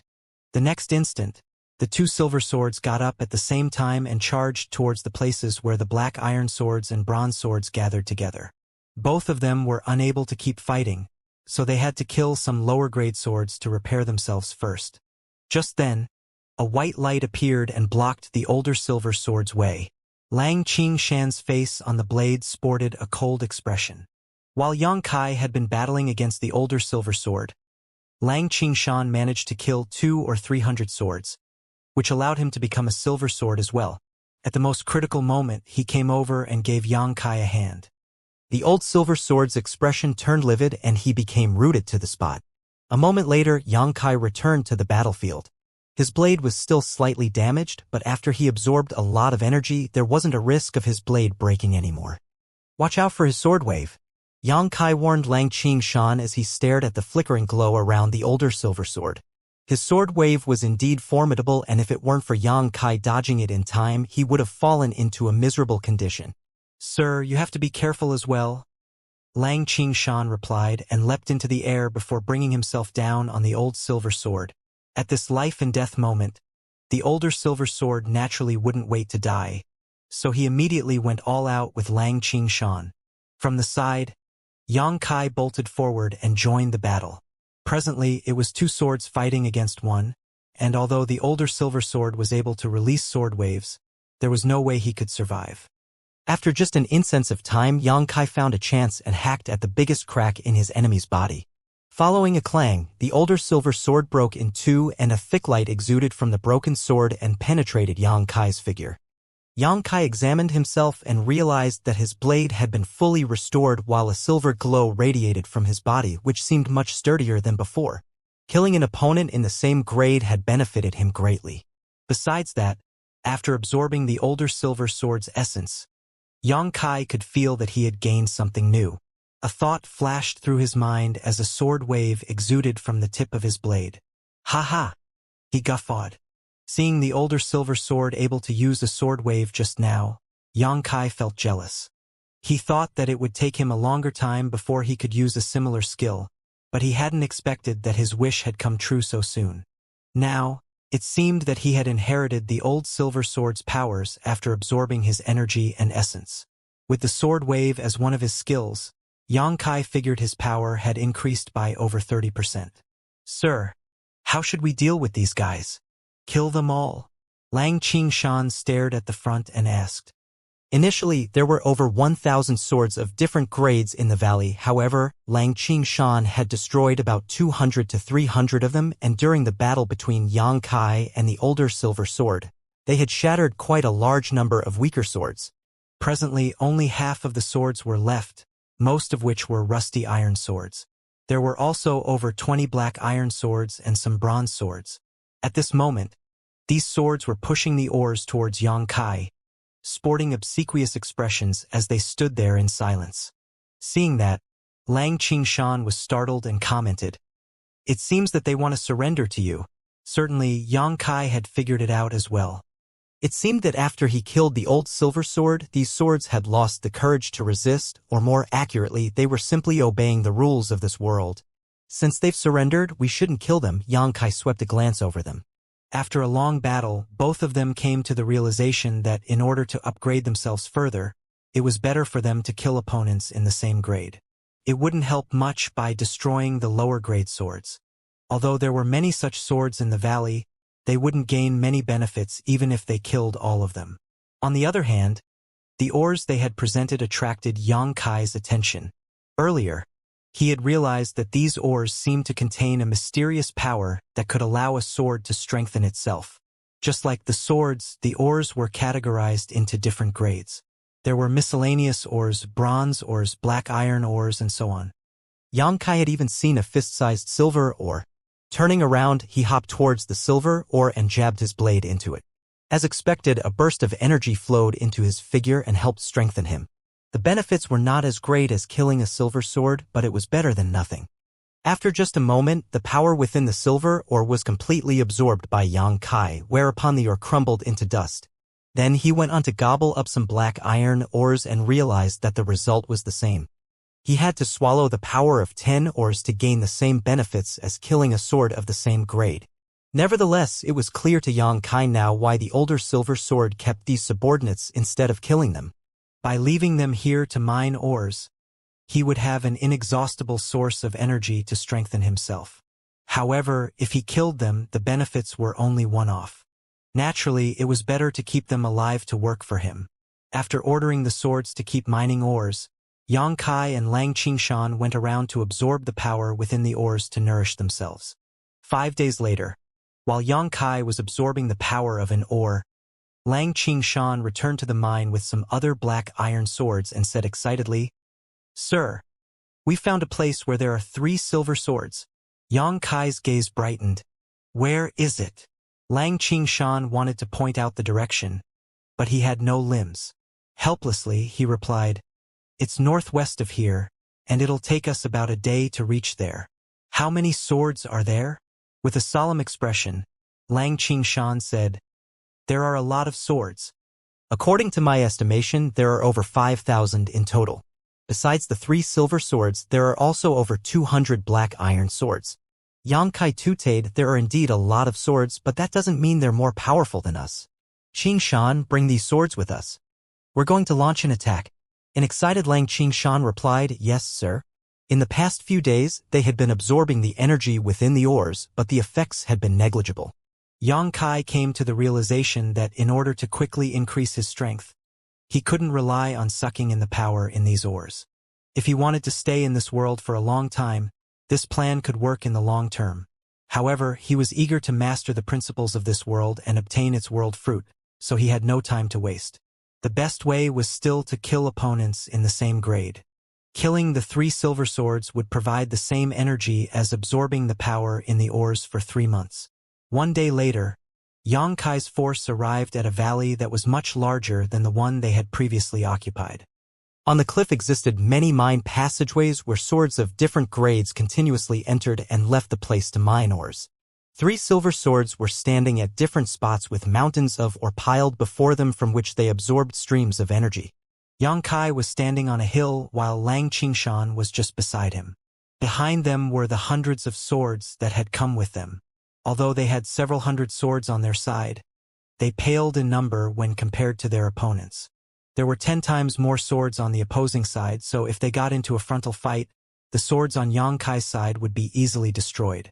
"Sir, I believe that the silver sword in the middle is the strongest while the ones on his sides are weaker." Judging from the color of his blade, the one in the middle should be able to use a sword wave as well, Lang Qingshan commented. Yang Kai nodded in agreement. Lang Qingshan was right to say that the powers of these 3 silver swords varied. Judging from the colors of their blades, the one in the middle was indeed the strongest. The radiance of his blade was even brighter than that of Yang Kai. Although the other 2 silver swords were no match for Yang Kai, they were still stronger than Lang Qingshan. Certainly, he was only taking the sharpness and sturdiness into consideration. If they really got into a fight, it was hard to tell which side would turn out to be stronger. Not long after Yang Kai became a silver sword, he managed to kill another silver sword that could release a sword wave. That was because he drew on his decades of combat experience. These silver swords had been staying in the same place for a long time and relying on the energy inside the ores to strengthen themselves. Although they had raw power, they might not be adept at fighting. Sir, what should we do? Please give the order, Lang Qingshan said solemnly. With narrowed eyes, Yang Kai observed them for a while before replying slowly, Qingshan, do you have the confidence to hold up the silver sword in the middle? Presently, the 3 silver swords were standing at different spots, which gave Yang Kai a chance to deal with them one by one. The one in the middle was the strongest, so if they got into a fight, it would take a long time before a winner would emerge. However, if Yang Kai could kill the other 2 swords first before dealing with the strongest one, things would become easier. Yes. Lang Qingshan replied without hesitation. Be careful, then. After I destroy the other 2 silver swords, I'll come help you, Yang Kai said and turned around before gazing at the hundreds of swords he had brought with him. Fight! He ordered. There was nothing much these hundreds of swords could do. In that case, he decided to use them to distract his enemies. Even if they were all destroyed, Yang Kai wouldn't feel heartbroken. The hundreds of swords appeared hesitant while the over 20 black iron swords sported horrified expressions. They had limited sentience, so they knew what the consequences would be if they charged forward. Seeing this, Yang Kai swirled around and shattered 2 black iron swords nearest to him before he said coldly, go destroy the enemy or I'll kill you all myself. His threat was useful. Seeing as Yang Kai was unyielding, the other swords wouldn't dare to stall for time even though they were apprehensive. With the black iron swords leading the way, they hopped towards the valley.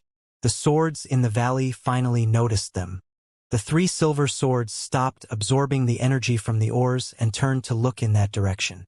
Sir, I'm going now, Lang Qingshan said and charged towards the strongest silver sword in the middle. No one could come in his way while he was dashing forward. He was also a silver sword now, so the lower-grade swords were no match for him. He directly shattered the swords in front of him, leaving the broken pieces behind.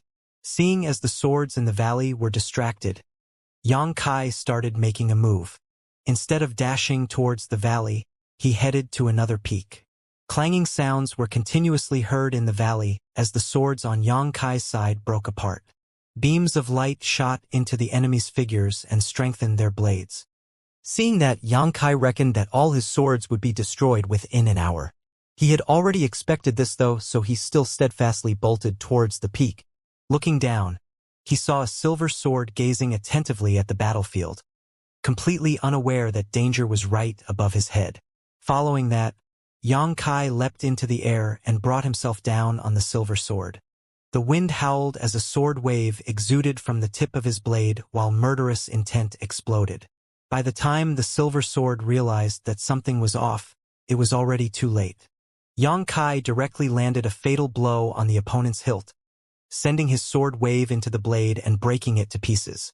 With just one strike, Yang Kai managed to send the silver sword to its death. Although it was partially thanks to the silver sword being distracted by the battle and that Yang Kai had launched a sneak attack, the biggest contributor was the sword wave. The silver sword was already weaker than Yang Kai, so it was expected that he'd be shattered to pieces upon getting struck by the powerful sword wave. Even Yang Kai was almost cut in half when he was attacked in a similar fashion some time ago. After destroying the silver sword, Yang Kai directly dashed towards the other silver sword, a thick light radiating from his figure as he strengthened the power of his sword wave. It was a mess in the valley as countless swords attempted to stop him. But Yang Kai simply whirled around and ended their lives with his sword wave. Wherever he went, the wind was heard howling and beams of light were seen shooting out. Seeing as Yang Kai was so ferocious, the weaker silver sword was horrified. Instead of staying in the same spot, he bolted towards the middle silver sword. Apparently, he was trying to seek his protection. Certainly, Yang Kai wouldn't let him achieve his goal. He pushed all his strength and released a potent sword wave. Previously, after he killed his first silver sword, Yang Kai obtained the power of a sword wave, but it was only a palm length at best. Nevertheless, upon killing the second silver sword earlier, he realized that his sword wave had doubled in length to the size of a forearm. As he destroyed countless swords along the way, his sword wave had grown even larger. Despite releasing a far more powerful sword wave than before, the distance between the enemy silver sword and him widened because there were too many enemies in his way. These swords were black iron swords, bronze swords, and rusty iron swords, and although they were no match for Yang Kai, they had successfully slowed him down. The continuous attacks also caused Yang Kai's blade to tremble. Although Yang Kai was much stronger, in the end he was just one man or one sword. After a short time, many small nicks and scratches appeared on his blade. Nevertheless, after he destroyed more enemies, these minor blemishes would heal, as if they were never there in the first place. Inside the small sealed world, the shaved-headed man and the others had been spectating what was going on in the outside world, and all of them were astounded. If Yang Kai couldn't stop the weaker silver sword, Lang Qingshan would fall into danger when the two enemy silver swords joined forces. Lang Qingshan was already no match for the strongest silver sword, and could barely parry his opponent's attacks at the moment. If it weren't because he had lots of combat experience, he would have lost his life already. Although they were extremely worried, there was nothing they could do. Presently, Yang Kai couldn't even access the small sealed world, let alone release them. Even if they could be released, under the influence of the strange principles in this world, they would only become some useless rusty iron swords. 30 meters, 60 meters, 90 meters. Seeing as the silver sword was moving further away from him, Yang Kai widened his eyes and leapt into the air. A light shone brightly on the top of his blade as he slashed at the front and bellowed, "Die!" All of a sudden, the sword wave at the tip of the blade shot forward and turned into a sharp burst of sword chi. As it charged forward, over 100 swords were destroyed in an instant, and it soon slashed across the silver sword. However, upon making the strike, Yang Kai collapsed to the ground and the silver glow on his blade dimmed. He had exhausted all of his strength with that one attack. Someone in the small sealed world turned pale. "It's over." Nevertheless, the shaved-headed man's gaze brightened. "What do you mean it's over, Sir One?" Many people were puzzled, but they soon understood what he meant. Beams of light penetrated Yang Kai from all directions and made the glow on his blade appear brighter again. Those lights were the energy from the swords that he had just killed. Although Yang Kai had used up all his strength to launch his last attack, he managed to kill many enemies and received lots of nourishment the next instant. With a pair of bright eyes, Yang Kai got up and realized that his speculation was indeed right. When he obtained the power of the sword wave some time ago, he thought that since there was a sword wave, there must also be sword chi when its power reached a certain point. During the life and death moment just now, he was able to unleash a burst of sword chi. Unfortunately, his background was still too weak, so he had to expend all his energy to make a single strike. The other swords looked at him in terror, but they wouldn't dare to come any closer. They were horrified by the sword chi just now. Yang Kai snorted and hopped up to the fallen silver sword. After getting struck by a blast of sword chi, the silver sword didn't directly die. Nevertheless, his blade was now covered in cracks, as though it would break into pieces if it was lightly touched. Seeing as Yang Kai was standing in front of him, the silver sword wanted to get up, but as soon as he moved, metal scraps started falling off his blade. A merciless Yang Kai directly slashed at him and ended his life. A stream of rich energy penetrated Yang Kai and made him feel energized in an instant. Moreover, it was a power that was greater than those that he had absorbed earlier. Looking up, he saw that Lang Qingshan was in a perilous situation. He was forced to jump around in an attempt to evade the strongest silver sword's attacks. Given the huge gap between their strength, Lang Qingshan wouldn't dare to fight against this enemy head-on, so he could only dodge his attacks. He was already at a disadvantage, and the longer the battle dragged on, the worse his situation would get.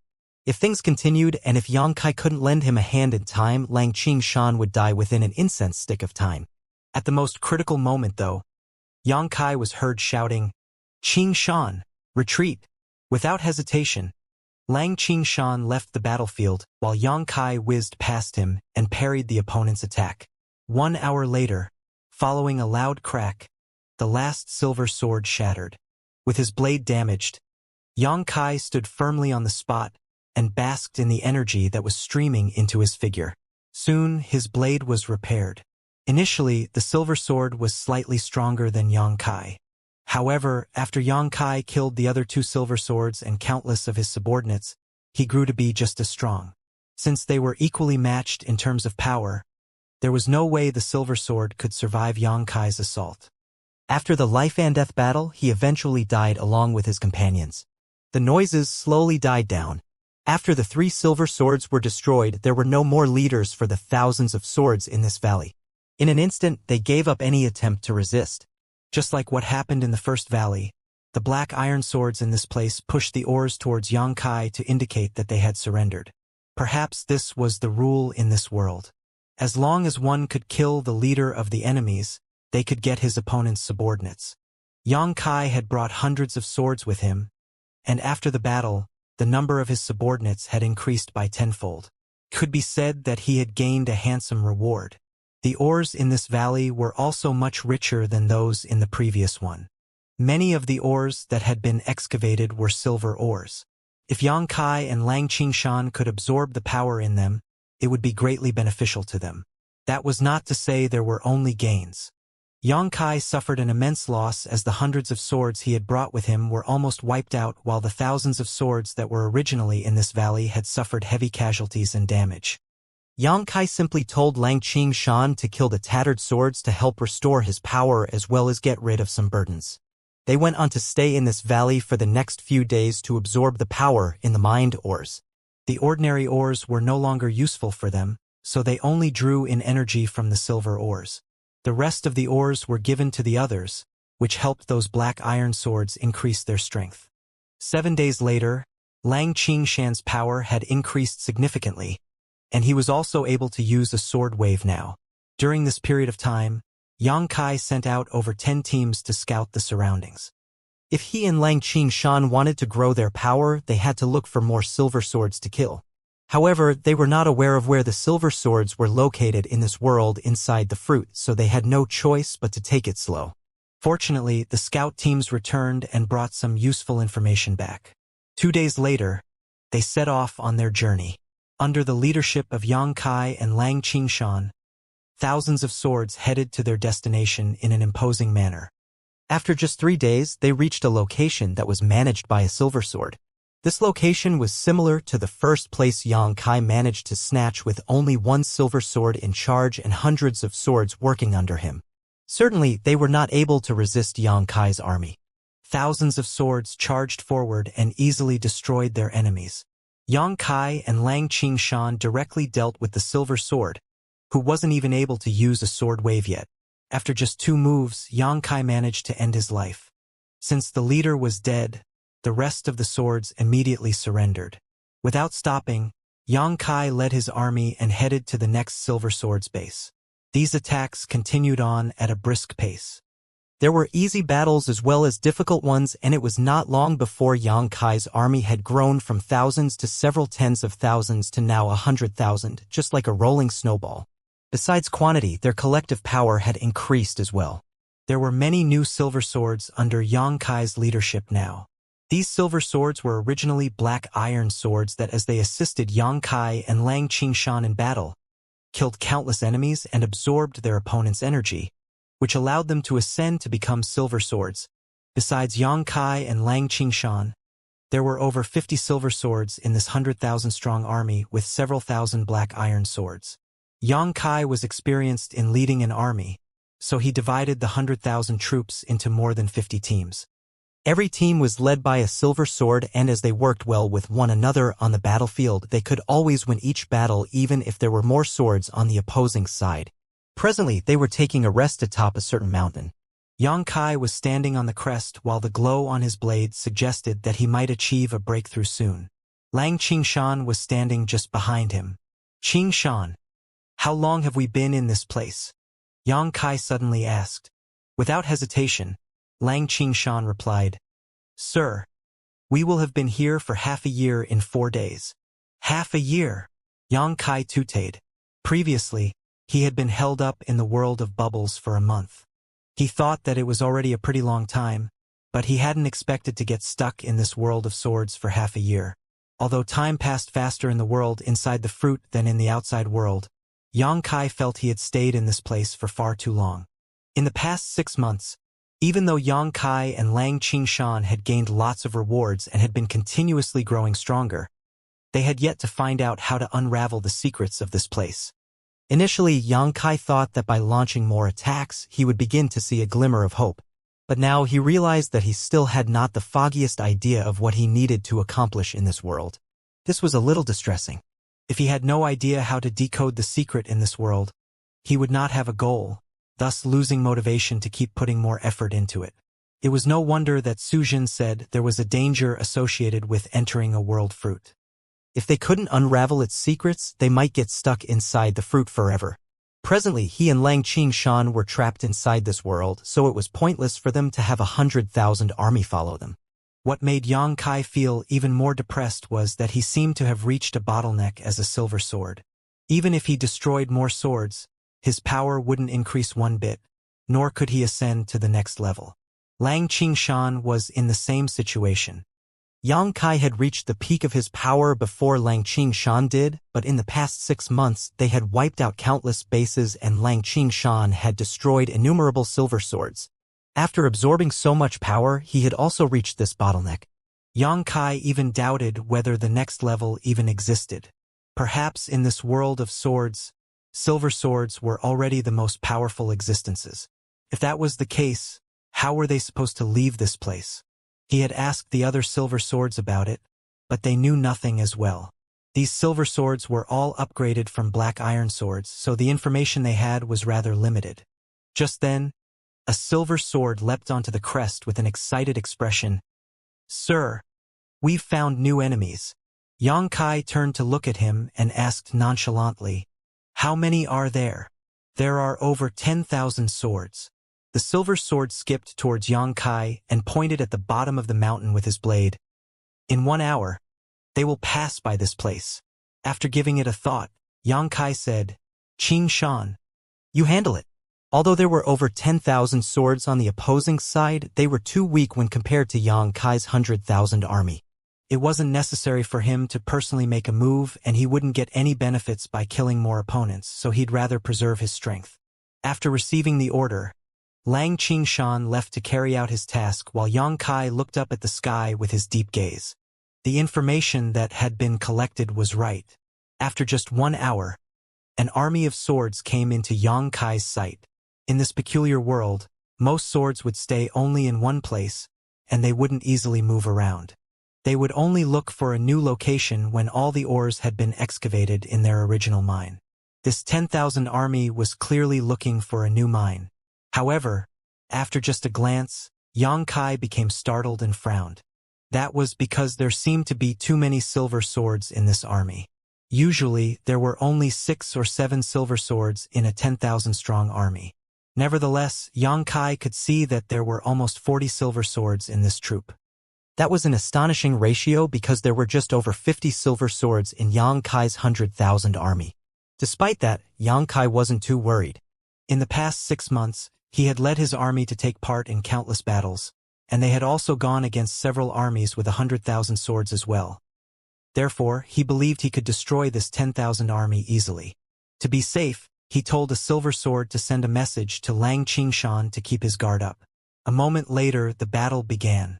Due to the fact that they had scouted the enemy fairly early on, the 100,000 swords had hidden in nearby places, and when the enemy army passed by, the over 50 teams, each led by a silver sword, charged forward from all directions and surrounded their enemies. An intense battle immediately broke out. The silver swords activated their sword waves and shot out gusts of sword chi which easily shattered the enemy black iron and bronze swords. These weaker swords were completely powerless to resist them. Every moment, there were swords being destroyed as very pure energy emerged from their blades and nourished the swords that had killed them. Yang Kai watched over the battlefield for a moment before retracting his gaze. Although the 10,000 sword army was powerful, they paled when compared to Yang Kai's own. There was no way they were a match for his army, so it was just a matter of time before they were all slaughtered. 1 hour later, the 10,000 army shrunk by 70%. Their defense circle was getting smaller as they resisted their enemies with difficulty. Standing in the middle, Lang Qingshan kept mobilizing the swords and giving orders, looking very much like a commanding general. 1 more hour later, only 10% of the enemy army remained and their defense circle had shrunk significantly. Certainly, Lang Qingshan wouldn't hold back as he ordered his swords to keep attacking in an attempt to wipe out all their enemies as quickly as possible. Just then, a golden light radiated from the defense circle. Initially, the golden light was extremely weak, but it soon became dazzling. The golden light immediately caught Yang Kai's attention, and looking down, he saw a layer of golden light radiating from the center of the enemy troops and spreading around until it covered a radius of 3 kilometers. Seeing that, Yang Kai turned solemn. There was a gold sword rising from the opposing army, its aura undulating wildly as it released a visible golden ripple from its blade. Following the proliferation of the ripple, all the swords that were caught in its rage stopped fighting and gazed at the gold sword with admiring looks on their blades as though they were staring at their king. Yang Kai was also gaping at the gold sword. Although he was just a sword now, he could still feel his heart pounding against his chest. It was a gold sword. He couldn't believe that a gold sword existed in this world. He had never seen a gold sword here before, as the strongest enemies he had come across were all silver swords. He had reached the peak of his power as a silver sword, and there was seemingly no way for him to achieve a breakthrough. Therefore, he had never expected that a gold sword existed in this world. This gold sword was certainly more powerful than any silver sword. All of a sudden, Yang Kai felt as though a realization dawned upon him. In the past, he was clueless and didn't know what direction to take, but upon seeing this gold sword, he immediately had a goal. However, before he could rejoice at this revelation, a strange change broke out on the battlefield. All the swords that had been affected by the gold sword's aura, regardless of which side they were on, turned around and rushed towards Yang Kai's army. These swords had betrayed Yang Kai. In this world, the swords were categorized into different grades. Although there was no such thing as loyalty in this place, Yang Kai had never come across such an event in the past 6 months that he had managed his army. He couldn't believe that his own army had turned against him. His subordinates that had been affected by the gold sword's aura turned around and ruthlessly killed their original companions. Initially, the situation was in Yang Kai's favor, but after the gold sword appeared out of thin air, everything fell apart. Apparently, Lang Qingshan hadn't expected such a turn of events to happen as well, so he hurriedly mobilized the army and took control of everything. Fortunately, there were not many swords that had betrayed them. After all, the gold sword's aura only covered a radius of about 3 kilometers. Those swords that were beyond that area were unaffected. Despite that, thousands of swords had become traitors. What made Lang Qingshan feel extremely distressed was that there were 8 silver swords among the traitors. Before he could come up with a solution, the gold sword suddenly turned and shot golden sword chi, which directly penetrated their army. Wherever the golden sword chi passed, it easily destroyed all swords. Upon impact, the swords directly broke into pieces, including the silver swords. They were completely powerless to resist the attack. Following that, the gold sword repeatedly sent out waves of golden sword chi and caused immense losses to Yang Kai's army. Moreover, Lang Qingshan realized that he was no longer able to mobilize the army. The gold sword's presence seemed to have a kind of suppressive intimidation on all the swords. His soldiers were rooted to the spot, with some of them even starting to flee. Everything had become a mess. When Lang Qingshan saw this, he knew that there was no way they could win the battle. Left with no choice, he ordered the rest of the soldiers to retreat. 1 hour later, the noises on the battlefield died down. Metal scraps that were left behind by Yang Kai's army were scattered everywhere, while the 10,000 swords under the gold sword only slightly reduced in number. Although many of his subordinates had been killed, he had also taken in a large number of Yang Kai's subordinates. Presently, the gold sword still had 7,000 or 8,000 swords that worked under him.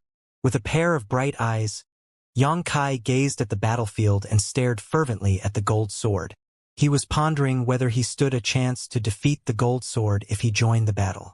While he was lost in his thoughts, the gold sword suddenly leapt into the air. There was a stern-looking face on the blade that was facing Yang Kai. Seeing that, Yang Kai felt his chest tightening and knew that he was in danger. The next instant, the gold sword slashed out a golden sword chi blade right at Yang Kai in a ruthless manner. Following a loud boom, the mountain peak Yang Kai was standing on was cut across. As dirt and sand rose into the air, the broken crest tilted to the side. With a whoosh, the gold sword reached the mountain and hovered in midair as he looked for Yang Kai's whereabouts. After a while, Yang Kai was still nowhere to be seen though, so he turned around to return to his army. Hong long long. The crest collapsed to the ground and the gold sword led his army to depart. 1 hour later, a white light shot out from the fallen peak. Its glow was dim, and on the blade, Yang Kai sported a dark expression. He was totally no match for the gold sword. Although they hadn't actually exchanged blows with it, by just looking at the golden sword chi, Yang Kai knew that there was no way he could defeat the gold sword. If they were in a one-on-one fight, he wouldn't even last a cup of tea's time. It was useless to tell his army to charge forward and use wave tactics, either, as the gold sword's presence was too intimidating to the weaker swords. Regardless of how many swords there were on Yang Kai's side, they were unable to harm the gold sword one bit. When Lang Qingshan returned with the battered soldiers and saw what became of the peak, he was shocked, but he became flabbergasted upon seeing that the glow on Yang Kai's blade had turned dim. "Sir, are you all right?" Lang Qingshan asked anxiously. Nevertheless, Yang Kai's eyes appeared bright as he stared at him. "Qingshan, did you see that sword?" There was a helpless smile on Lang Qingshan's face. "The gold sword was too powerful. I'm sorry for being incompetent.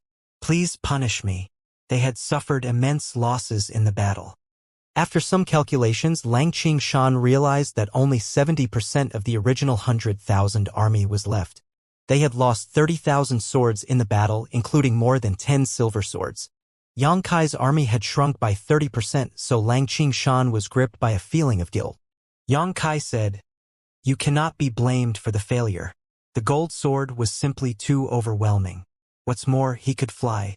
That's interesting." Despite the fact that Yang Kai had reached the peak of his power as a silver sword, he was still unable to fly. The best he could do was leap into the air. However, not only was the gold sword able to use a horrifying sword chi, he could also fly freely. As for the losses Yang Kai had suffered, he didn't mind it one bit. In this world of swords, there was never a lack of soldiers. He had deliberately kept his army around 100,000 in number. If he wanted, he could have amassed more than 500,000 soldiers in the past 6 months.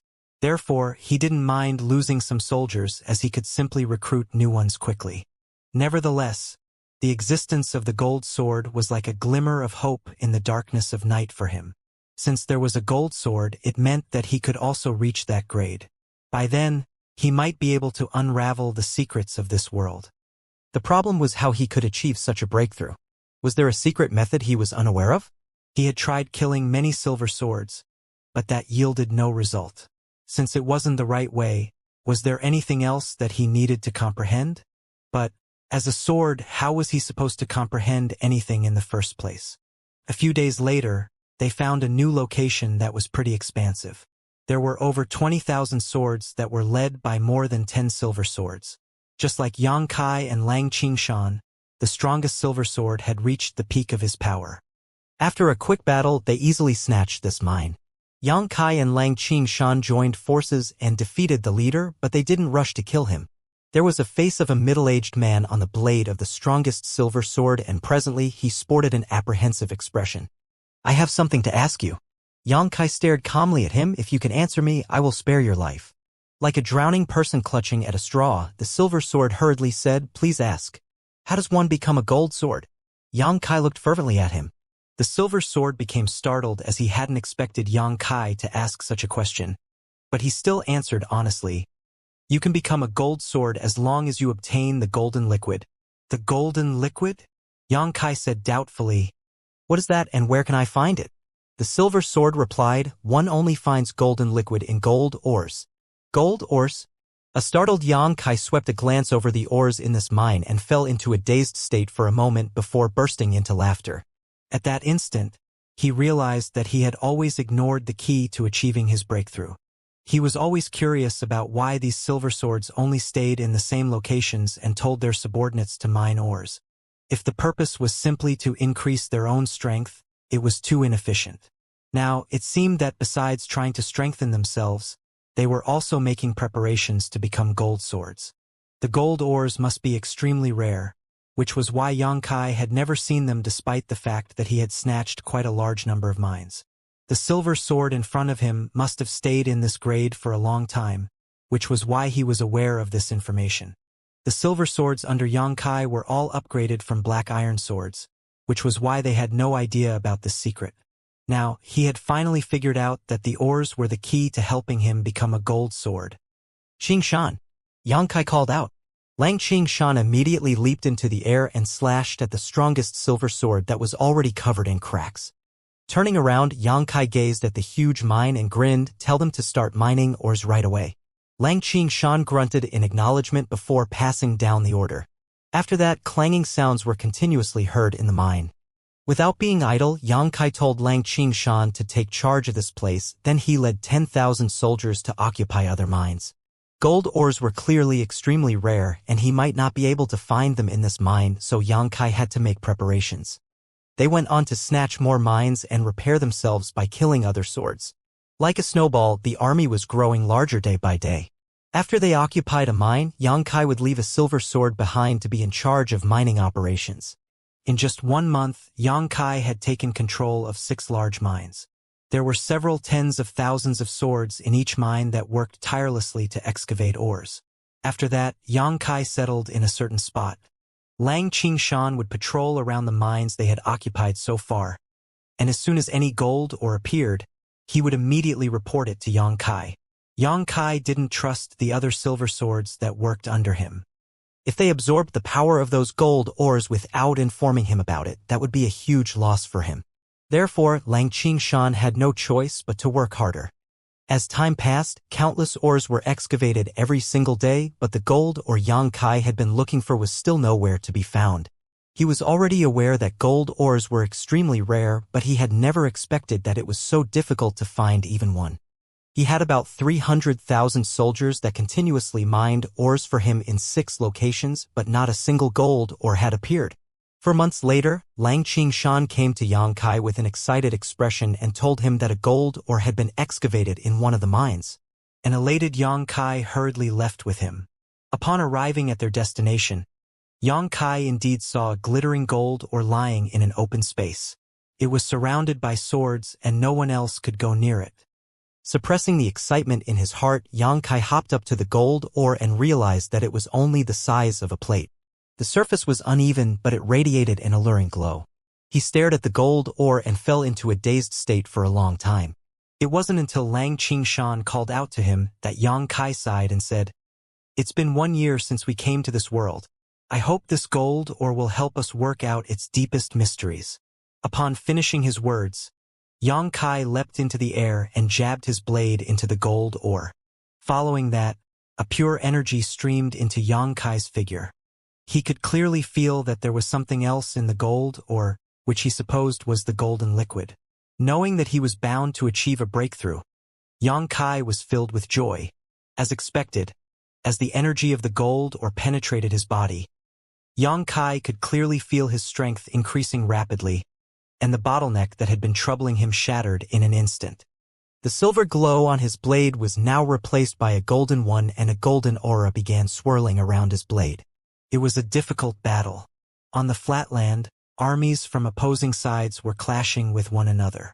The battlefield seemed to have turned into a mincer as countless swords fell apart and their glow turned dim. On the battlefield, hundreds of thousands of swords were locked in an intense melee. On one side was the army led by Yang Kai. On the other was an army led by a gold sword. Previously, Yang Kai had occupied 6 mines, and it took his 300,000 soldiers 4 months to find a single gold ore.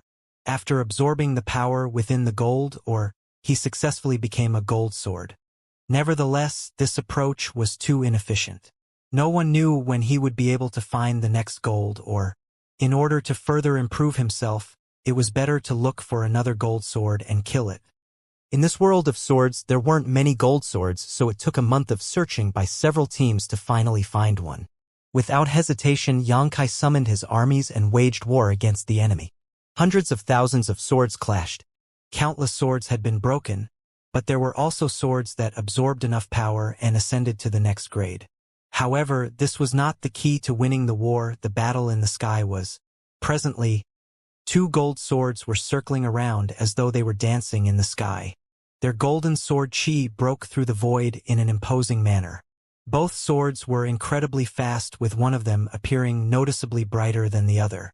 On the battlefield, Lang Qingshan looked up at the sky and gazed attentively at the movements of the dimmer gold sword, who was none other than Xianxia. He had just achieved a breakthrough, so he paled in many ways when compared to the other, older gold sword. Be it his sturdiness, sharpness, or the power of his sword chi, Xianxia was slightly weaker than his opponent. Nevertheless, he had the capital to fight against a gold sword now. It was unlike in the past when he was completely powerless to resist such an enemy. As long as he had this qualification, Xianxia stood a good chance to gain victory. That was the reason he had the guts to launch an attack on an army led by this gold sword. Knowing that he was less powerful, Xianxia directly expended all his energy when dealing with his opponent. The gold sword had never expected Xianxia to be so ferocious, so despite the fact that he had a stronger heritage, he was dumbfounded when fighting against his enemy. However, he was still at an advantage due to his greater strength, and after pulling himself together, he started attacking Xianxia and made him suffer quite a few setbacks. Half a day later, many gaps had appeared on Xianxia's blade. Even though the gold sword wasn't in a better state, he obviously fared better than Xianxia did. Xianxia's fierce attacks would always result in harming himself as well. If this battle dragged on, Xianxia was bound to lose his life in this place. Although he was fully aware of this fact, he didn't intend to change his plans as he continued hacking at his opponent. 2 hours later, the gold sword turned around and shot downwards. He was still able to keep fighting as he was in a better state than Xianxia, but he was damaged as well. In order to heal himself, the best way was to kill the swords on the battlefield and absorb their energy. Xianxia's gaze brightened as he yelled, "Qingshan!" He had been waiting for this chance, and it had finally come. After 1 year of waging war against different armies, Xianxia realized that these swords were all terrified of death. Once they became severely damaged, they would try to repair themselves before anything else. They would only risk their lives if they were left with no other choice. The fact that the gold sword had made such a move suggested that he was now seriously damaged. In the blink of an eye, the gold sword reached the battlefield as he swirled around and shot out a golden sword chi at a mass of swords. His attack covered a large area, and he didn't care if he might harm his own subordinates. The golden sword chi was extremely sharp. Those who weren't gold swords would be unable to resist. Dream on! Lang Qingshan bellowed with a cold expression on his blade. With him as the leader, over 30 silver swords followed him as they charged forward in an imposing manner. This was a team that had been specifically formed to deal with this kind of situation. All the silver swords in the team had reached the peak of their grade. As long as there was golden liquid, they could achieve a further breakthrough. Silver sword chi shot out from these silver swords and turned into more than 30 dazzling blades of light as they clashed with the golden sword chi. Hong hong hong. The golden light and the silver lights collided. The former turned dim while the latter collapsed. Although silver sword chi was no match for golden sword chi, with over 30 of them attacking, they could still weaken the golden light. Chi chi chi. The team of silver swords led by Lang Qingshan shot out silver sword chi again. They did it 3 times in a row, unleashing over 100 beams of silver sword chi that were promptly shattered by the golden sword chi. However, now the golden sword chi only had half of its original power left, and its glow had dimmed significantly. There was no time for them to send out sword chi again, so without hesitation Lang Qingshan led his silver swords to escape. They wouldn't dare to clash with the golden sword chi directly. Although half of the golden sword chi's power had vanished, it could still easily destroy these silver swords. Once they were struck, they would break into pieces. When the golden sword chi was about to reach the swords, another golden sword chi appeared out of thin air and slashed across the first golden sword chi, which disintegrated upon impact. Without stopping, the second golden sword chi struck the swords. In an instant, thousands of swords lost their lives as beams of light shot into Xianxia's figure and helped repair the chips on his body. Undoubtedly, Xianxia was the one who had cast the second golden sword chi. Not only had he foiled his opponent's plan by destroying the other golden sword chi, he had also managed to heal himself. After the incident, Xianxia's power became greater than that of the gold sword, so without hesitation, he dashed towards his opponent. The face on the gold sword's blade appeared both shocked and exasperated. He thought that his opponent was extremely cunning as the latter had come up with such a wicked idea. Before he could curse, though, he had no choice but to deal with Xianxia's intense attacks. While Xianxia had been restored, he was still damaged, so his power was already much weaker than when he was at his peak. At that moment, he was at a disadvantage. For the next few hours, the gold sword made several attempts to repair himself, but on the battlefield, Lang Qingshan and his team of silver swords did nothing else but keep an eye on the gold sword. Wherever he went, the team would follow. As soon as they saw that he was trying to heal himself, they would immediately block his golden sword chi in an attempt to weaken it, after which Xianxia would destroy it. Even after 7 or 8 attempts, the gold sword did not succeed. One day later, the gold sword wasn't even able to fly stably. He was shaking in the sky. Unable to use golden sword chi anymore, he could only let out a sword wave from the tip of his blade. Apparently, he was already on his last leg as he had used up all his energy. Now, he had no choice but to fight a desperate battle to stay alive. On the other hand, Xianxia remained calm and collected as he dealt with his opponent. There came a moment when the last bit of energy left the golden sword as he plunged from the sky and obliquely jabbed into the ground. The face on the blade looked dejected and livid. Upon reaching him, Xianxia swirled around and slashed at him. The gold sword closed his eyes and awaited his imminent death. Nevertheless, Xianxia stopped just short of him and grinned and shouted, "Qingshan!" Lang Qingshan rushed over and said respectfully, "Yes, sir." "Kill him," Xianxia said. "I've already confirmed he's used up all his strength." Upon hearing that, Lang Qingshan became startled for a moment before replying, "Sir, I don't deserve it." He knew that if he killed this gold sword, he would most probably also become a gold sword. However, this was the prize Xianxia had spent 2 days fighting for, so how could he take it instead? Xianxia explained, "If you break through as well, you'll become a gold sword just like me. If we ever come across a gold sword again, the battle will be much easier for us as we can work together. I will only gain some power by killing him, so it's not worth it. End his life now. Don't give him any chance to restore his strength." Hearing that, Lang Qingshan stopped hesitating and grunted in agreement. Then he leapt into the air and slashed across the gold sword. Following a loud clang, Lang Qingshan trembled while the gold sword wasn't harmed one bit. After all, the gold sword was of a much higher grade. Although he had no more energy left, his blade was still extremely firm. Not giving up, Lang Qingshan repeatedly hacked at the same spot, but he couldn't achieve his goal. There was a derisive expression on the gold sword's blade. Seeing that, Xianxia rose in the air and reached the gold sword. After targeting a particular spot, he shot out a golden light from the tip of his blade. His attack easily caused a huge crack in the gold sword's blade and almost cut it in half. Understanding Xianxia's intention, Lang Qingshan mercilessly hacked at the gap for 1 hour before he managed to end the gold sword's life. A golden glow streamed out of the gold sword and poured into Lang Qingshan. Then, it turned into a dazzling golden mist and engulfed him. When the golden light dissipated, it was no longer a silver sword that was standing in front of Xianxia. Just like him, Lang Qingshan had turned into a gold sword. A golden glow swirled around his blade, making him look majestic. "Many thanks, sir." Lang Qingshan was grateful.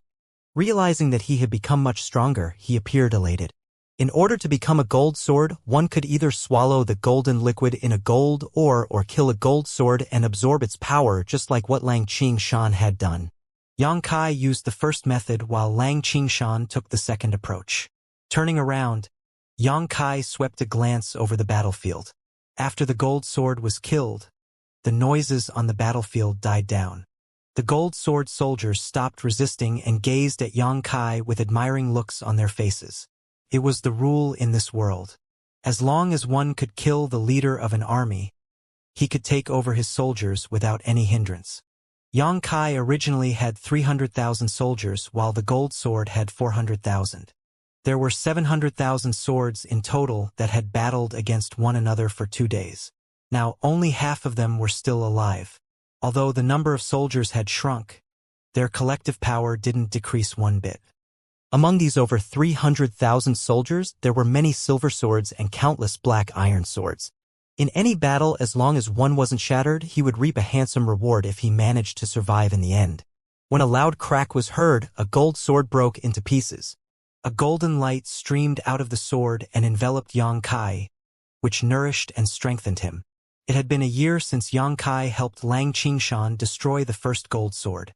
During this period of time, Yang Kai led his army to wage war in different parts of this world of swords. There had been difficult as well as easy battles.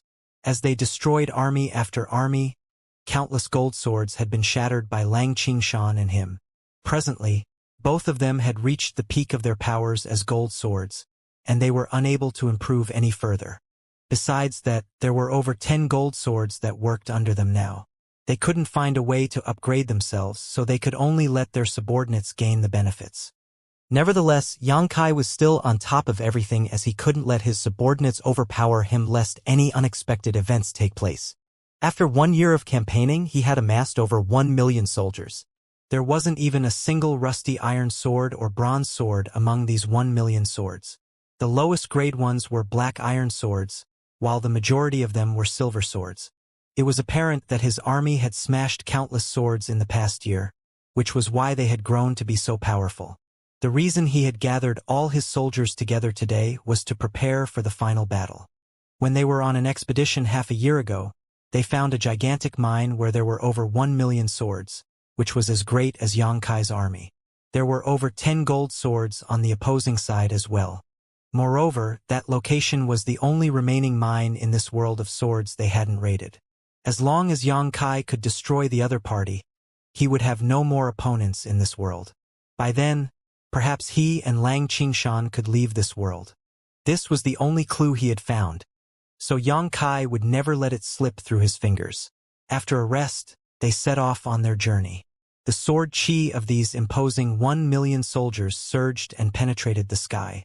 Wherever they went, heaven and earth seemed to pale. Half a month later, they finally arrived at the last mine. Looking from afar, they could see that their enemy's sword intent was equally majestic. There were many gold swords and countless silver swords on the opposing side. Without any unnecessary investigation, Yang Kai directly led his 1 million soldiers to charge forward. Although the other party was ambushed, they were not flustered at all. Soon, they formed into an array and calmly fended off their opponents. Over 2 million swords took part in the final battle in this world of swords. With every breath, swords were shattered. Even silver swords seemed trivial in this expansive battlefield, and they were unable to ensure their own safety. If there was any negligence, they would be hacked into pieces. Only the gold swords were able to take charge of everything. Yang Kai and Lang Qingshan joined forces and flew back and forth in this battlefield as they specifically targeted enemy gold swords and killed them.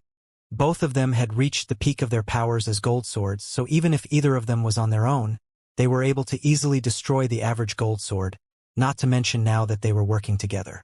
Over 10 gold swords had been shattered on the opposing side. Yang Kai had also suffered immense losses as half of his gold swords were gone. Nevertheless, the losses were worth it as the situation tipped in their favor. After days of intense battle, the originally 2 million swords had shrunk to 1 million. 70% of them belonged to Yang Kai, while the remaining 30% of them were on the opposing side. Basically, there was no mystery as to who the winner would be. There was only the last gold sword who was in charge of everything on the opposing side. Even though countless of his subordinates had been killed, he had remained dispassionate in the past few days. However, Yang Kai could feel an indescribable pressure coming from that gold sword. With Yang Kai leading the way, 7 gold swords hovered in the air as they confronted the last enemy gold sword from a distance. Presently, The gold sword was hovering on an exquisite throne. The face on the blade appeared majestic even though he lacked emotion. It was as though he was an indifferent deity, and even if the world around him fell apart, he would not bat an eye. This gold sword was a little different from the ones Xianxia had come across before, as there was a purple gemstone embedded in his hilt that exuded a faint purple light, which looked extremely odd. Xianxia stared at the purple gemstone and frowned, as he wasn't sure if the gemstone contained any mysterious power. The face on the blade slightly raised his eyes and took an impassive glance at Xianxia and the others before his stern voice reverberated, "Surrender or die." Xianxia swirled around and yelled, "Kill!" Chi chi chi chi. Beams of golden sword chi broke through the void and came at their target. They were so horrifying that it was as though they could tear space apart. Countless enemy swords rushed over to protect their master, but all the gold swords on the opposing side had already been killed. The ones that had come over were all silver swords, so how were they supposed to parry the golden sword chi?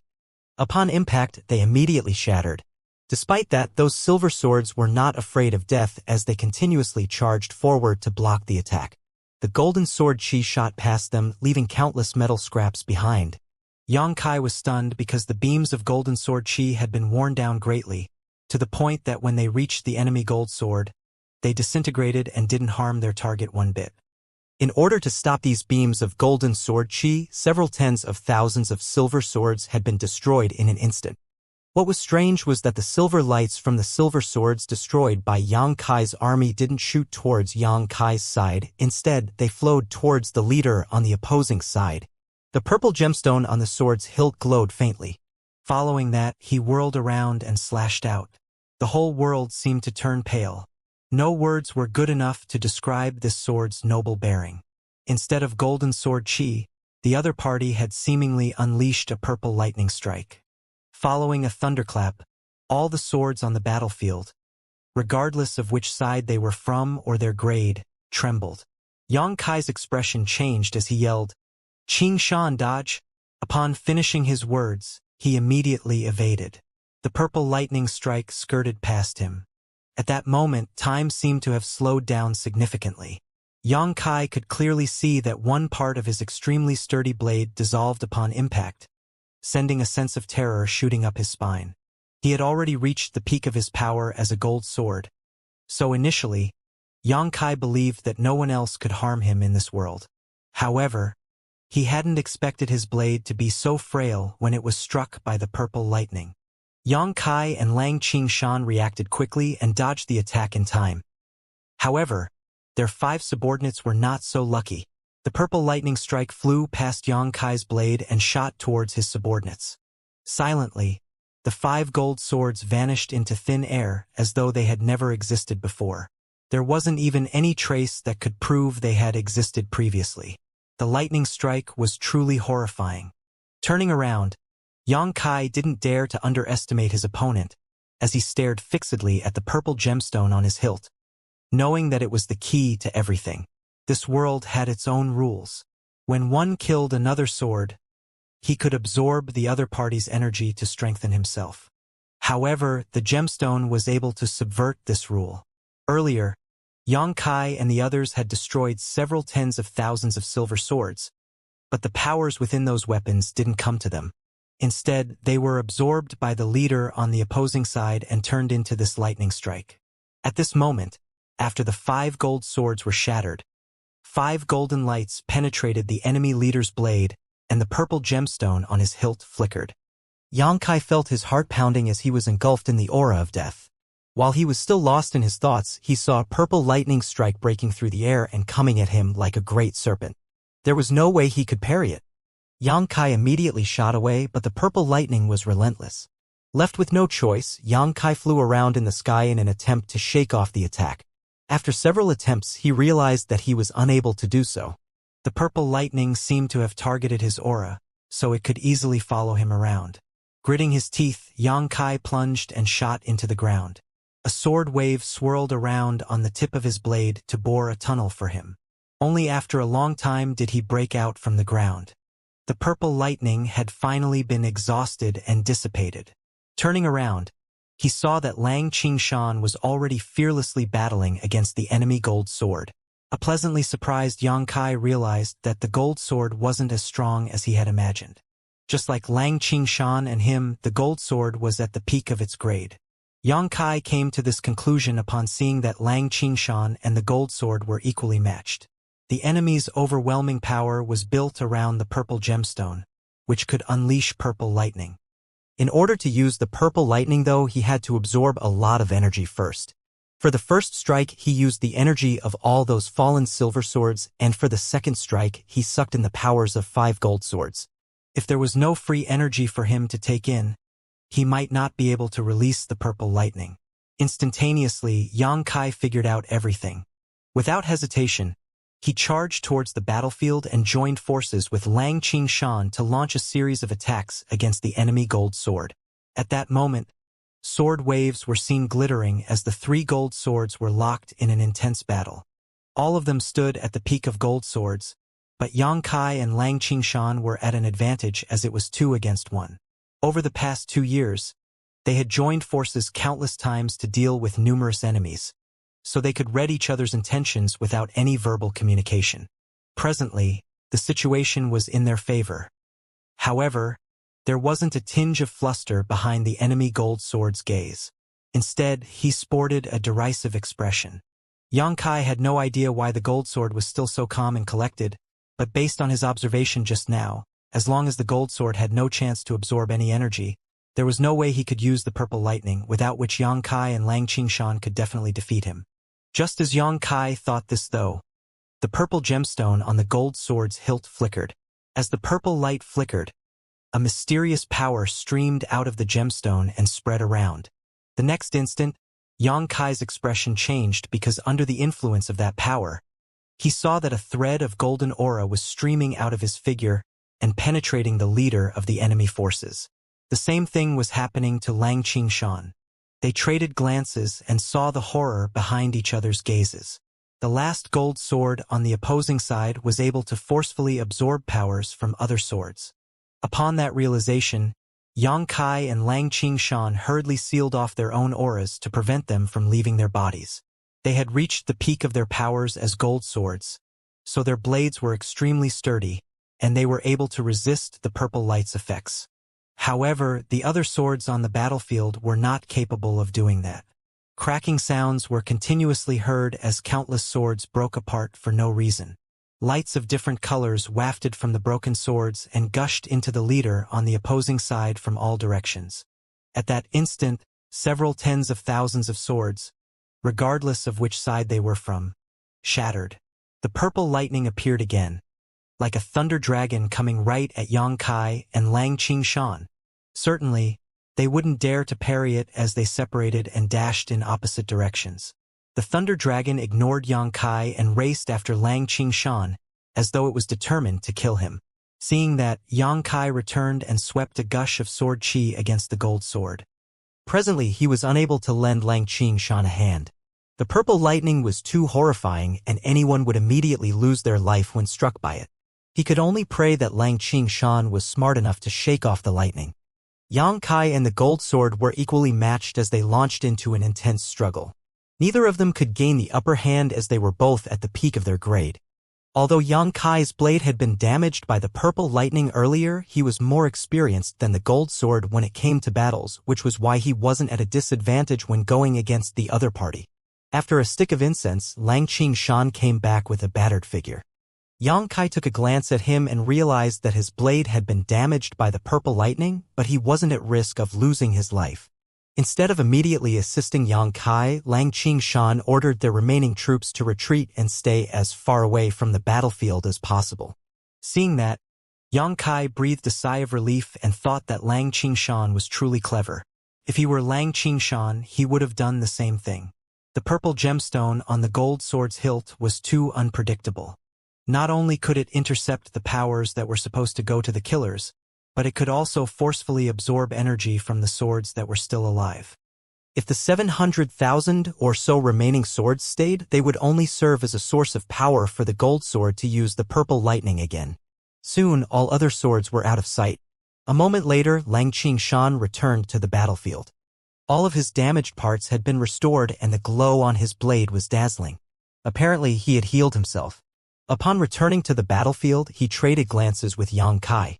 No words were needed as they could read each other's minds. They had decided to wear the gold sword down. They were not afraid of the gold sword's individual strength, and there was no way he could defeat the two of them. Nevertheless, they were wary of the purple gemstone on his hilt and the purple lightning he could cast. With that said, there must be a price to pay in order to use the purple lightning. For the first strike, he had absorbed the powers of over several tens of thousands of silver swords, and for the second strike, he had sucked in the powers of 5 gold swords. As for the third strike, which happened just now, he had taken in the energy of several tens of thousands of swords around them, which caused them to break apart on the spot. Now, all of Yang Kai's army had retreated and only about 150,000 swords remained on the opposing side. The gold sword could only cast the purple lightning 5 more times at most. As long as they could escape from these 5 strikes unscathed, they would gain victory.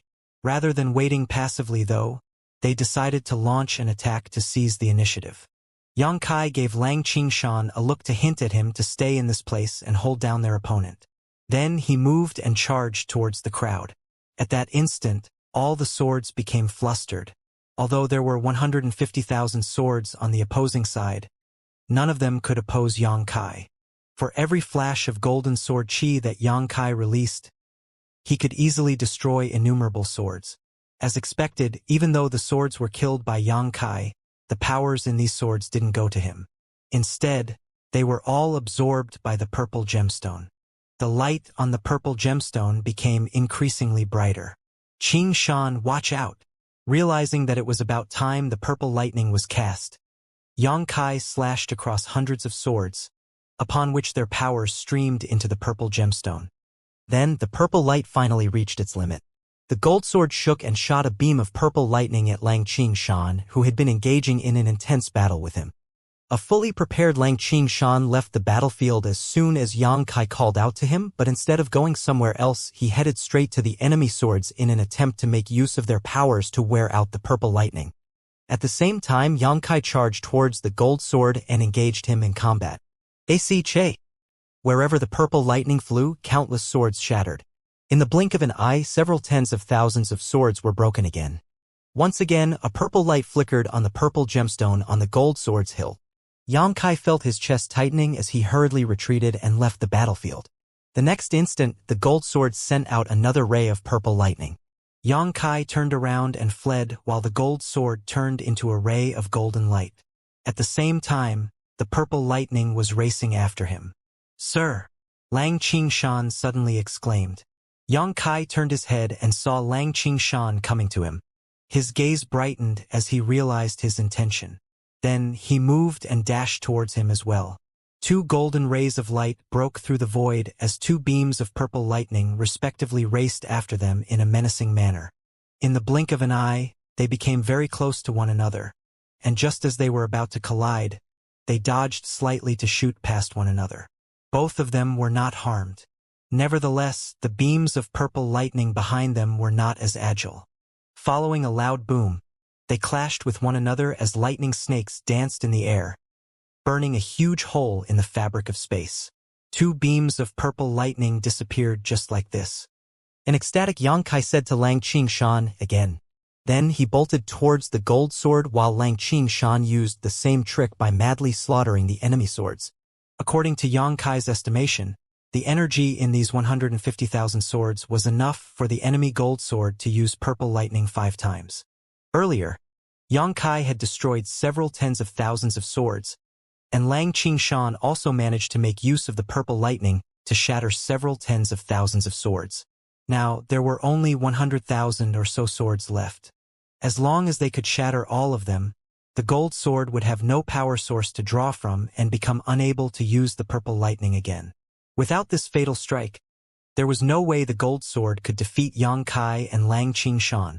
An incense stick later, Lang Qingshan finished smashing the required number of swords, and the third ray of purple lightning was unleashed. A fully prepared Yang Kai led the purple lightning to the swords where, soon, several tens of thousands were broken and the 4th beam of purple lightning was used as it slashed towards Lang Qingshan, who had been holding down the gold sword. Both of them used the same trick by leading the two beams of lightning to clash and wear out each other. Seeing that, the gold sword was incensed, but there was nothing he could do. After several attempts, there were only 30,000 swords left. The powers in these swords were only enough for the gold sword to use one more beam of purple lightning. Presently, Yang Kai and Lang Qingshan were no longer in a rush to destroy these swords. Instead, they joined forces to deal damage to the gold sword. Despite knowing their intention, the gold sword had no choice but to activate the purple gemstone and absorb the energy of his remaining subordinates, after which he sent out his last ray of purple lightning. Yang Kai and Lang Qingshan retreated together. Seeing as the purple lightning had targeted Lang Qingshan, he quickly fled from this place without hesitation. There was a grin on Yang Kai's face as he sneered, "There are only the two of us now. Let's fight until either one of us perishes." He wasn't worried about Lang Qingshan's safety. Since Lang Qingshan was able to get rid of the purple lightning previously, he could do the same this time. His blade would be damaged at most. Nevertheless, with some 700,000 swords on their side, even if he was hurt, he could easily repair himself. Realizing that it was the final battle, the enemy gold sword no longer appeared as calm and collected. The face on the blade sported a solemn expression. The golden sword light on the tip of the blade was flicking like a snake's tongue. As soon as Yang Kai finished speaking, he shot forward and brought himself down on the gold sword.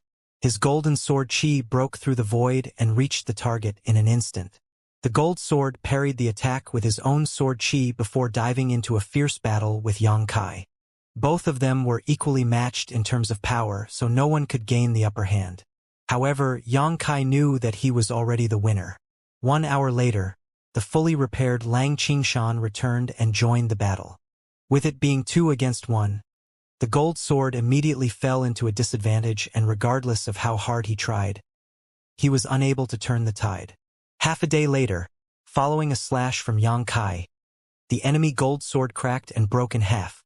The face on the blade no longer appeared majestic as he passed away with fury and regret. A golden light wafted from the gold sword and streamed into Yang Kai. There was a hint of dazzling purple light within the golden light. Yang Kai's damaged parts were instantly restored. Besides that, a purple swirl appeared and whirled around on his hilt before becoming a purple gemstone, which belonged to the gold sword that had been killed. Yang Kai was astounded as he hadn't expected that after he killed his opponent, he would also inherit his purple gemstone, which had made Lang Qingshan and him suffer some setbacks earlier. Nevertheless, it was useless to him now. This was the final battle, after which he had no more opponents in this world of swords, for all the mines had been wiped out. With no more opponents in this world, the purple gemstone was useless to Yang Kai, so he remained standing in the same spot as he recalled his experiences in this world of swords and sighed. This world was more dangerous than the world of bubbles by far. In this world, one might be shattered at any moment. Yang Kai felt fortunate that he was able to make use of the small sealed world and enter this place. If Lang Qingshan were on his own, he might have died or gotten stuck in this world forever.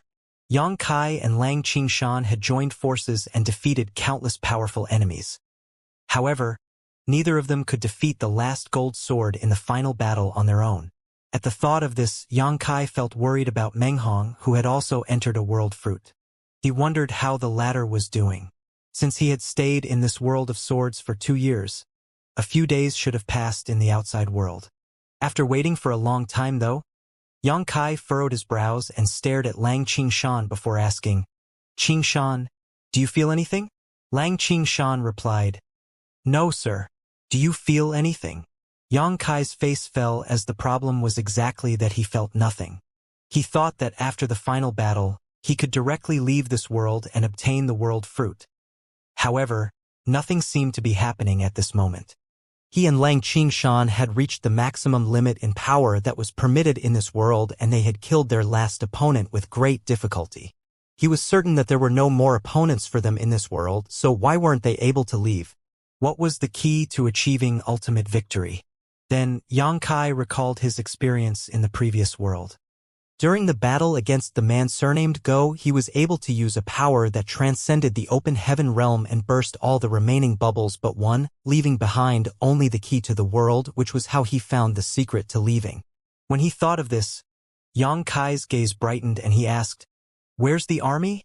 "Sir, please come with me," Lang Qingshan replied and led the way for him.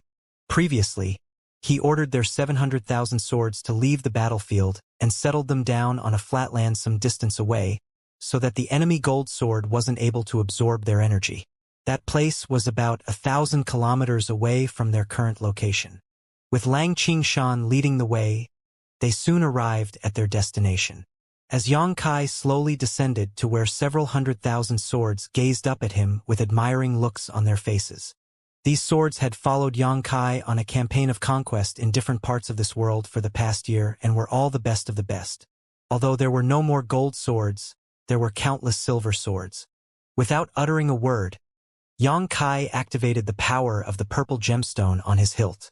A purple light glowed as a ripple spread out. Following the proliferation of the ripple, countless swords fell apart and cracking sounds were continuously heard.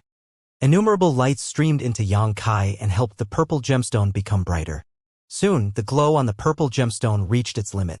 The purple light on the tip of his blade flickered and there were signs that the purple lightning was about to reappear. This horrifying aura forced Lang Qingshan to stay as far away as possible. The purple light was dazzling, and Yang Kai had gathered enough power to cast the purple lightning. After all, previously, the gold sword had only destroyed several 10,000 swords before he could make a strike. Presently, more than 50,000 swords had been shattered. However, Yang Kai wasn't satisfied as he tried his best to stop the purple lightning from appearing and continuously pushed the purple gemstone's power.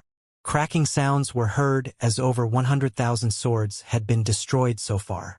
The aura exuding from Yang Kai far exceeded what was seen on the gold sword some time ago, which astounded Lang Qingshan. The purple light was still undulating as more and more swords were broken into pieces. 150,000. 200. 000. Soon, the death toll had amounted to 300,000. Half of the 700,000 swords were destroyed in a short moment. Yang Kai's sword body kept trembling as cracks started appearing on his blade. Apparently, he was enduring immense pressure, and once he faltered, he would burst into pieces. Lang Qingshan wanted to stop him, but he wouldn't dare to disturb Yang Kai lest he cause an accident. After 400,000 swords were shattered, more cracks had appeared on Yang Kai's blade as though it would disintegrate at any moment. When 500,000 swords were broken, a crack was heard as a fracture had also appeared on the purple gemstone. Yang Kai had reached his limit. There was no way he could suppress the tremendous power within his blade as he turned around and slashed at the sky. A ray of purple lightning shot out of the blade and turned into a purple light before it blasted into the sky. The entire world seemed to shake at that moment as space itself broke apart. A gigantic hole was ripped open in the sky. Yang Kai slumped to the side and plunged from the air. His blade had fallen apart and appeared dim. He had used up all his energy in that strike. Nevertheless, he stared fixedly at the hole in the sky. A moment later, he became elated and couldn't help but guffaw. While he was laughing, a force engulfed him, and as Lang Qingshan gazed at him in shock, he slowly disappeared. The next instant, Lang Qingshan felt his vision darkening. When he recovered, he was already at the bottom of the 3,000 Worlds tree. Yang Kai was just standing in front of him with a glowing world fruit in his hand. They had finally left that world. Lang Qingshan breathed a sigh of relief. Earlier, Yang Kai had amassed the power of 500,000 swords, causing him to worry Yang Kai would really explode. Now, it seemed that Yang Kai was right to do that. The key to leaving that world was the purple gemstone. As long as Yang Kai could swallow enough power and cast a powerful enough strike, he could break through the world barrier and leave that world. Earlier, he shared Yang Kai's thoughts and felt that the purple gemstone was useless since they had no more opponents in that world. He hadn't expected that the gemstone was the key to leaving. After Lang Qingshan took a glance at the world fruit in Yang Kai's hand, his expression changed. "Sir, is this a mid-rank world fruit?" Yang Kai could barely contain his excitement. "That's right. This is a mid-rank world fruit." The world fruit he had obtained previously was just a low-rank one, which could help a cultivator ascend to the third-order open heaven realm at most, so it wasn't that valuable.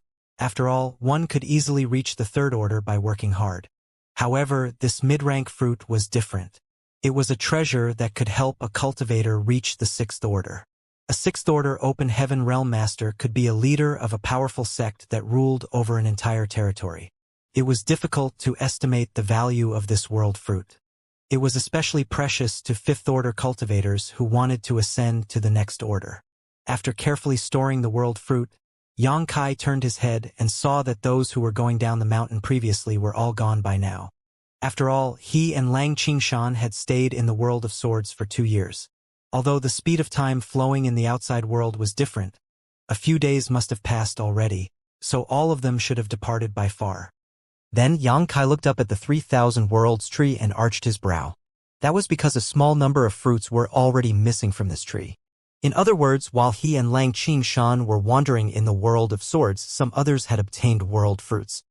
Xianxia wondered what rank their world fruits were, but regardless, there was no way their rewards were as handsome as his own. After the previous experience, Xianxia found it easier to enter a new world fruit. He kept Lang Qingshan inside the small sealed world and hid in it as well before passing the sealed world bead to the shaved-headed man. Standing on the fruit tree, the shaved-headed man found a world fruit and plunged into it.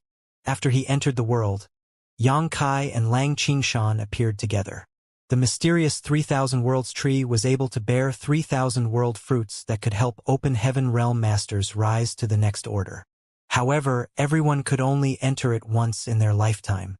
If he succeeded, he or she would obtain the fruit. If they failed, they would remain in that world forever. Xianxia and Lang Qingshan had entered world fruits before, so they couldn't have gotten into the current one without using this trick. There were about 40 people hiding inside the sealed world bead, so given enough time, and if everything went well, Xianxia might be able to obtain several dozen world fruits in the end. Compared to the innate fruit tree and its innate spirit fruit, Xianxia was far more interested in these world fruits. As soon as he appeared, though, Xianxia sensed the aura in the world and became disappointed. That was because the aura in this world wasn't too strong, so it should be a low-rank world fruit.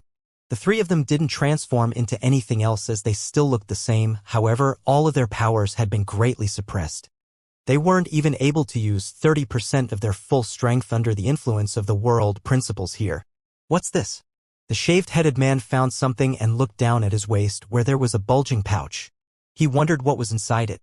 Sir, both of us have a pouch as well. Lang Qingshan took a glance at Xianxia's waist and his own before realizing that they were wearing pouches on their waists. Let's see what's inside. The shaved-headed man grinned and took off the pouch before taking a look. Then, he said in surprise, "There are so many worms inside."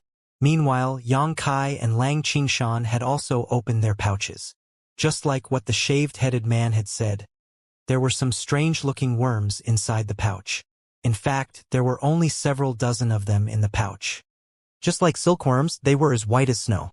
Xianxia scanned them with his divine sense, but he couldn't find any immense power coming from them.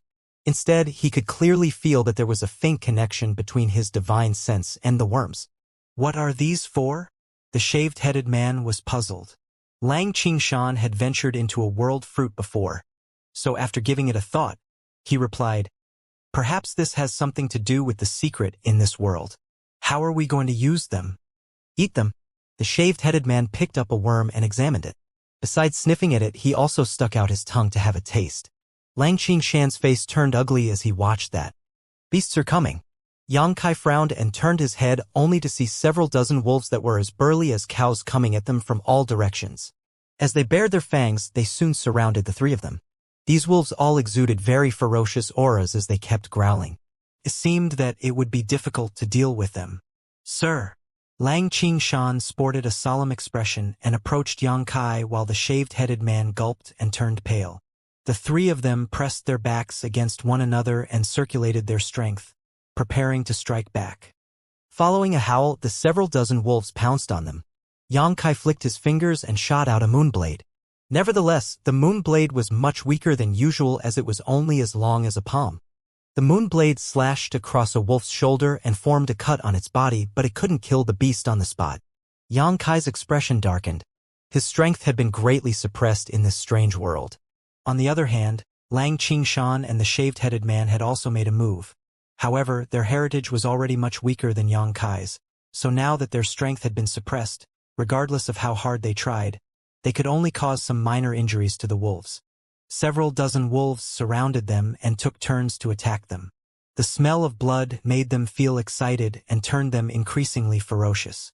Xianxia and the others made several attempts to break the siege, but they couldn't find a chance. If this battle dragged on, they would be torn to pieces by these wolves soon. "Sir, I can't hold on." As soon as the shaved-headed man finished speaking, he exclaimed as a wolf bit into his shoulder, which caused it to be drenched in blood. Xianxia racked his brain in an attempt to come up with a solution. There was always a clue in every fruit world. In the world of bubbles, the key to leaving that place lay in a particular bubble. In the world of swords, he could kill other swords to strengthen himself and rise to the top. There must be some rules in this world as well that he hadn't discovered yet. As long as he could make use of these rules, he could conquer this place. At the thought of this, Xianxia took a glance at the pouch on his waist and fished out a worm from it. Presently, a wolf was pouncing on him from the front. The beast had a terrible breath and its fangs glistened with a cold light. Xianxia surged his divine sense and directly threw the worm at the wolf. What was strange was that the worm immediately turned into a dazzling white light and engulfed the wolf. After the originally imposing wolf was engulfed by the white light, it seemed to have been struck by an immense force as it fell to the ground and shook its head. At the same time, Xianxia could feel that there was a faint connection between the wolf's soul and his own. It seemed that he was able to control this beast now, so without hesitation he activated his divine sense and pressured the beast. The wolf seemed to be trying to resist, but Xianxia's divine sense was immensely powerful, so there was no way it could fend off Xianxia's full assault. After just one breath's time, the white light completely penetrated the wolf's head. A thought flashed through Xianxia's mind as the wolf turned around and widened its mouth before biting another wolf's neck. Blood started spurting out of the other wolf's wound as the beast staggered backwards. "We can use these worms to control the wolves," Xianxia yelled. Hearing that, Lang Qingshan and the shaved-headed man hurriedly fished out the worms from their pouches and threw them at the wolves. Just like how Xianxia had done earlier, the worms turned into white lights and covered the wolves. When the white lights fully streamed into the beasts, they were able to start controlling them. The tide had been turned as Xianxia kept throwing the worms out and tamed one beast after another. Lang Qingshan and the shaved-headed man were doing the same thing. Soon, Xianxia figured out the secret behind it. For now, he named these worms as beast-taming worms. They could be summoned just like an artifact, but these worms were one-offs. After they were summoned, they would transform into white lights and engulf the wolves. It was at this moment that the user's divine sense clashed with that of the wolf. If they could suppress the wolf's soul, the white light would stream into the beast. If they failed, the white light would burst apart and the worm would perish. Even the cultivator might be harmed. The shaved-headed man suffered a setback once. He summoned too many beast-taming worms at once, and in the end, he couldn't control so many of them. 2 white lights exploded, which caused blood to drip down from his nostrils as his face turned pale. Initially, they were surrounded by these several dozen wolves, but as time passed, the situation was reversed with the help of these beast-taming worms. An incense stick later, half of the wolves were dead while the remaining ones had been tamed by Xianxia and the others. The shaved-headed man was panting heavily and still reeling from shock. Previously, he was hiding inside the small sealed world and witnessing Xianxia and Lang Qingshan's adventure in the world of swords. Nevertheless, he was just an observer at that point. Although he was horrified by what they had gone through, he hadn't experienced it personally. After the incident just now, he came to the realization that it wasn't easy to venture into a world fruit. If it weren't because Xianxia had figured out the secret at the most critical moment, they would have lost their lives by now. "Sir, is this a beast-taming world?" Lang Qingshan asked. Xianxia nodded. "Judging from what we've just gone through, that seems to be the case." Nevertheless, he had to explore this world before he could be certain about it. A few days later, their speculation was proven to be right. This was indeed a beast-taming world. There were countless beasts in this world, and the powers of Xianxia and the others had been greatly suppressed. If they wanted to win any battle, they had to rely on the monster beasts they had tamed. The wolves they had tamed some time ago were just the most ordinary beasts. Among the various beasts, there even existed beast kings, which couldn't be tamed by using the beast-taming worms in their pouches. Xianxia made several attempts and saw the white lights exploding each time. It wasn't that his divine sense wasn't powerful enough to suppress the other party, but the worms couldn't bear the clashes between their divine senses. Xianxia speculated that there must be higher-grade beast-taming worms than the white ones they had that could be used against these beast kings. After the three of them suffered a setback when fighting a group of over 100 beasts, they set off on their journey to look for better worms. Soon, they discovered that there were indeed better beast-taming worms than the white ones. They came in different colors, which included black, green, purple, and so on. By using these high-grade beast-taming worms, they soon domesticated a number of beast kings. Once they were tamed, it was easy to subdue the monster beasts under them. There was a huge gap in power between these beast kings as well. Xianxia categorized them into 100 beast kings, 1,000 beast kings, and 10,000 beast kings. 100 beast king could control 100 monster beasts, while 1,000 beast kings could control 1,000 monster beasts. As for the 10,000 beast king, it ruled over 10,000 beasts and was truly powerful. 1 month later, they respectively led a 10,000 beast army and launched an attack on the last group of beasts. There were over 100,000 beasts in this last group, and the beast king was noble and majestic, a force to be reckoned with. The beast king was covered in golden fur and was as big as a house. Looking from afar, Xianxia could feel that the 10,000 beast he rode was apprehensive. The beast king on the opposing side seemed to be intimidating to a 10,000 beast king. Xianxia reckoned that it was no longer a beast king, but a beast emperor. Soon, the final battle began and countless beasts lost their lives. Although there were a lot of beasts on the opposing side, and a beast emperor taking charge, Xianxia and the others launched an attack from 3 different directions and cooperated with one another. As they killed their enemies, they also subdued the beast kings on the opposing side. Soon, they gained the upper hand. 3 days later, even though Xianxia was bitten by the beast emperor, he managed to tame it in the end. As soon as that happened, a gentle force engulfed them and sent them out of this world. When they reappeared at the bottom of the world tree, Xianxia was already covered in blood, but he was laughing as he had obtained another world fruit, even though it was just a low-rank one.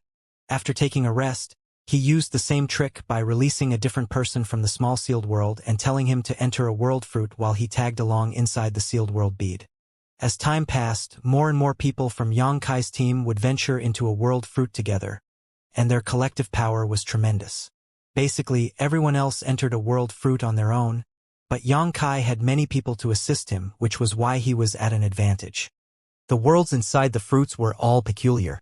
There was a world where they had to overcome everything else by force, and there was a world where they had to reach the maximum limit in power permitted in that world and break free from its suppression before they could leave. There was also a labyrinth where they couldn't even identify what direction they were moving. All the worlds were different. However, Xianxia soon figured out a regular pattern. It took a shorter time to break free from a low-rank world fruit. Usually, he would need 3 months at most. On the other hand, it was much harder to get out of a mid-rank world fruit, requiring 1 or 2 years at the very least. Fortunately, time passed faster inside the world fruits, so Xianxia wasn't worried about spending too much time there. Even though he had spent a few years inside various world fruits now, only 10 days or so had passed in the outside world. One day, one of his subordinates brought the sealed world bead with him and plunged into a world fruit, and Xianxia immediately left the small sealed world and released more than 10 people who had entered world fruits before.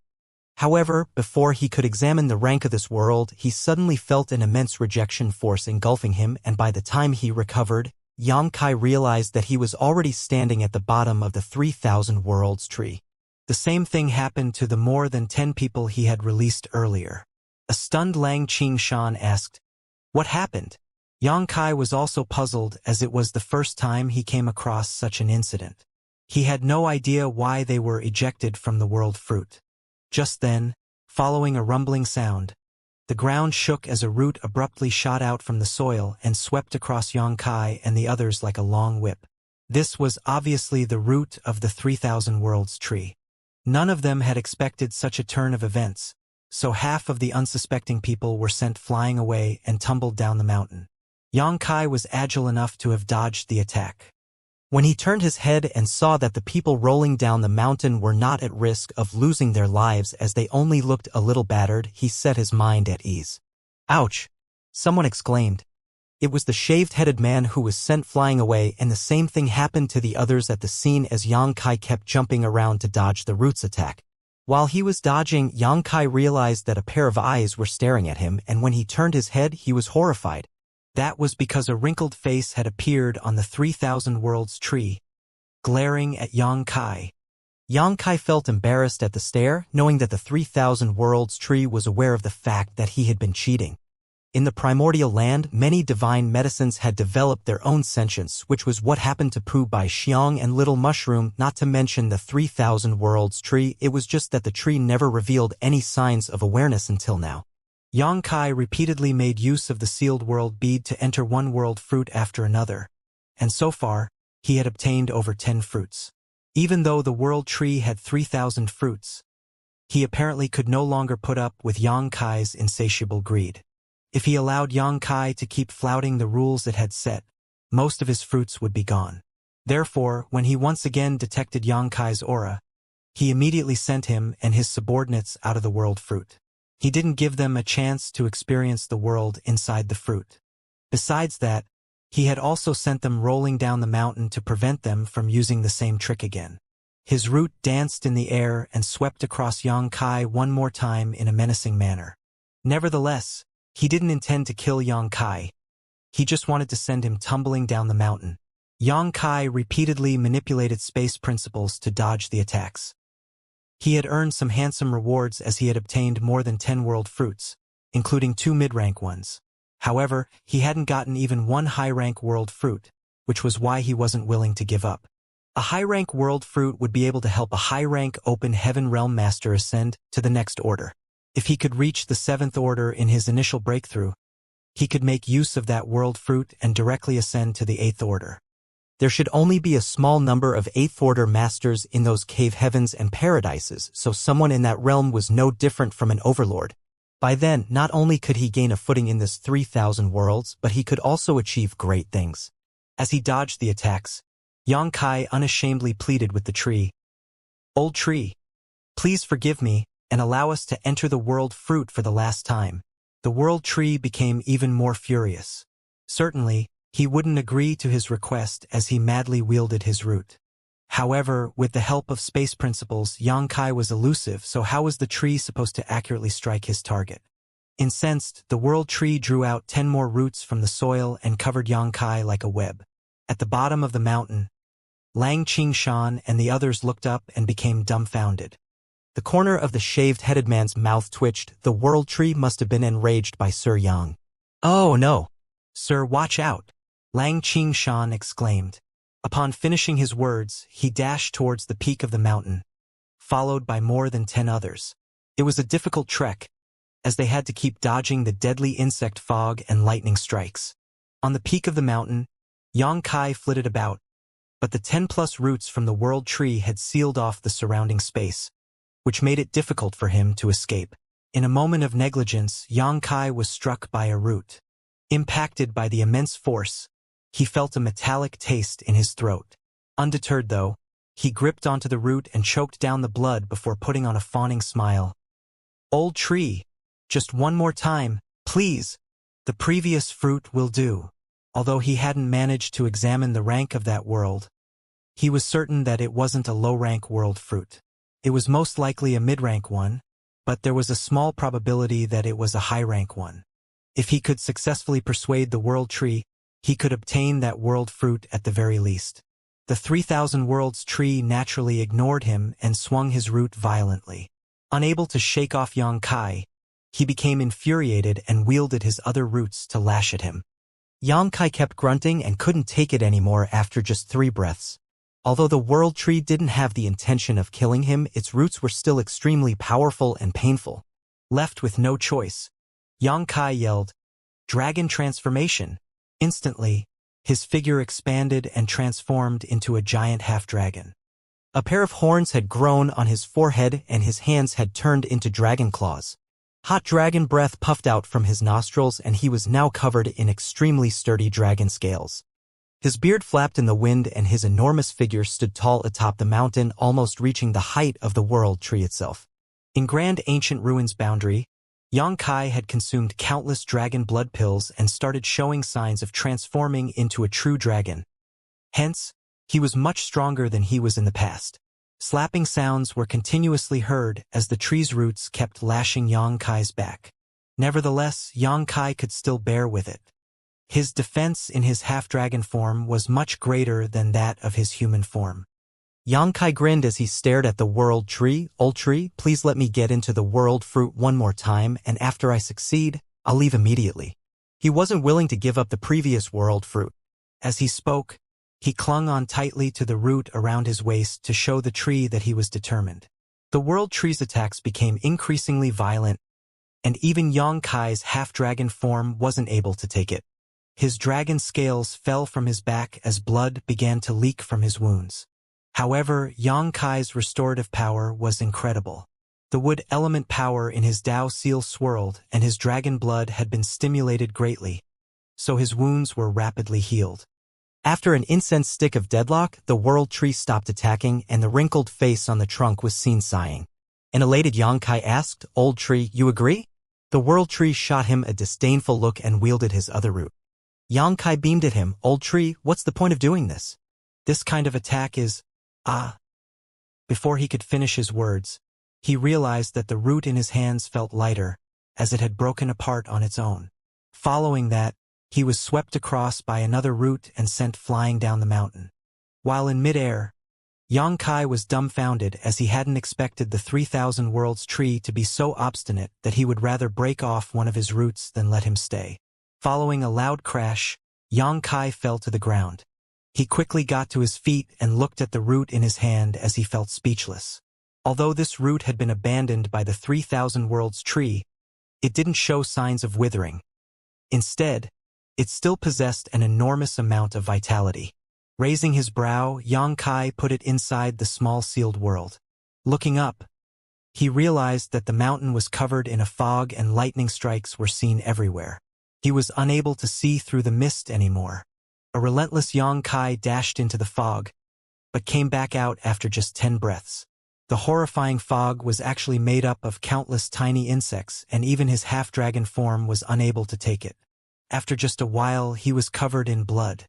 Then he saw that Lang Qingshan and the others were also ejected from the fog.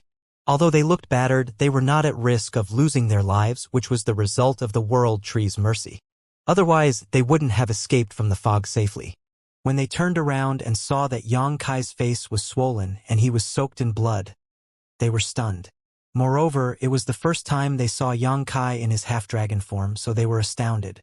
It wasn't until this moment that they realized Xianxia had a dragon clan's bloodline, and judging from his figure, his bloodline was quite extraordinary. Xianxia looked down at them with a hideous expression as he was enraged by the 3,000 Worlds tree.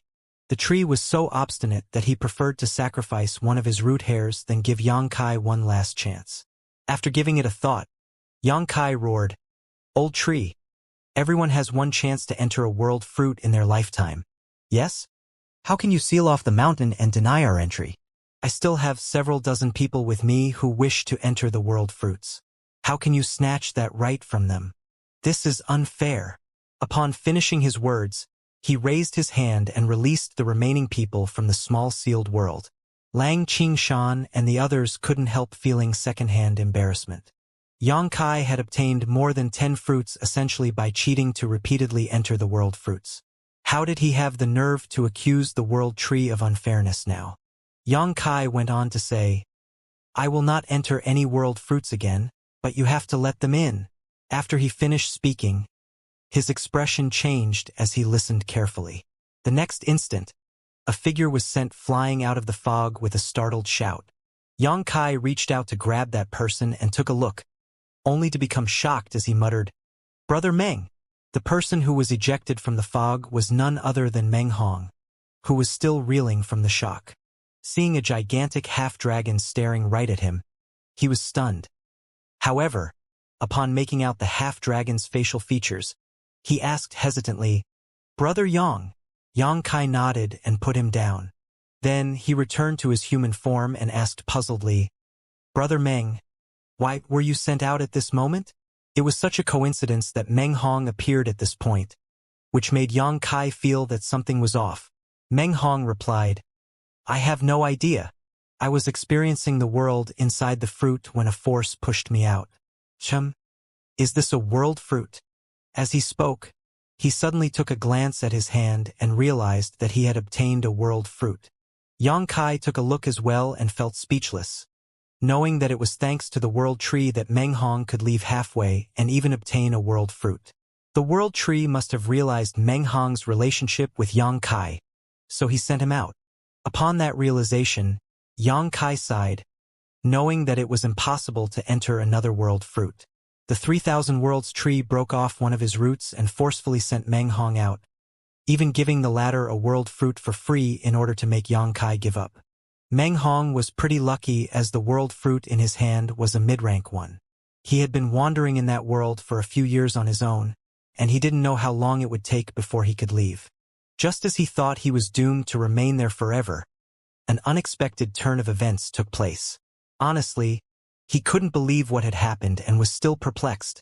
2 disciples from Great Moon Province walked up to him and briefly explained what had happened. It was then that Meng Hong realized that the reason he could easily leave the world fruit was that Yang Kai had been pestering the 3,000 Worlds tree endlessly. Upon learning that, he burst into laughter. Initially, he intended to get a world fruit to repay Yang Kai for his many favors, but in the end, he was saved by him. Now, he wasn't sure whether he still owed him anything or not. Brother Yang, please take this world fruit. Meng Hong held out the fruit to Yang Kai. Yang Kai smiled helplessly. Brother Meng, I've already earned many rewards.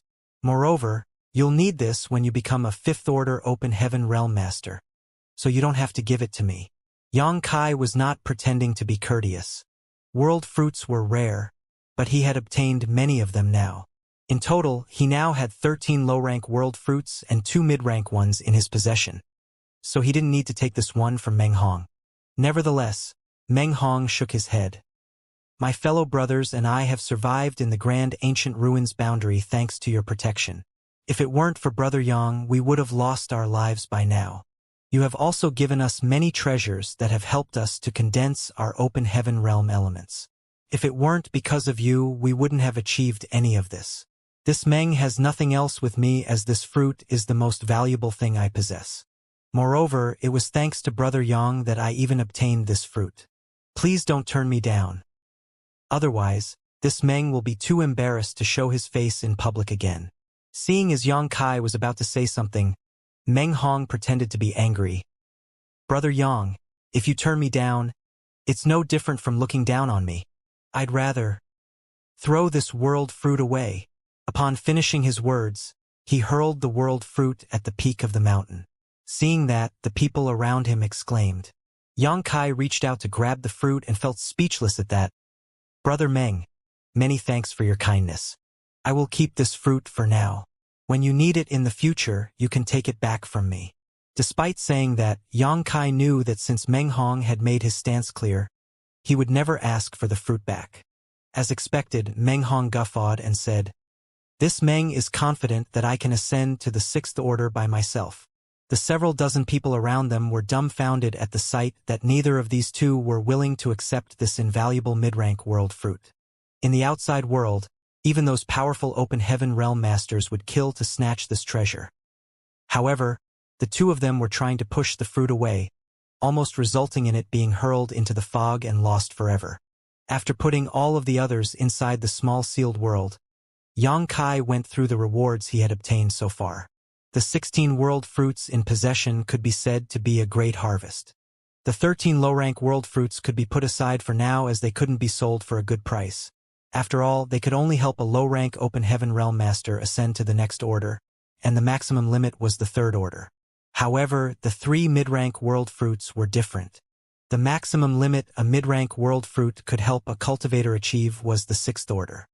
In other words, it would be best consumed by a 5th order master.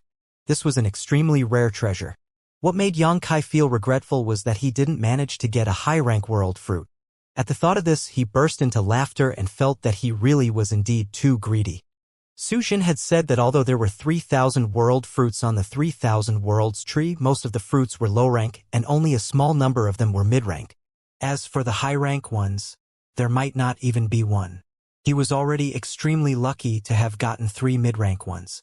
Besides these world fruits, Xianxia also had a surprising reward, which was a root from the world tree.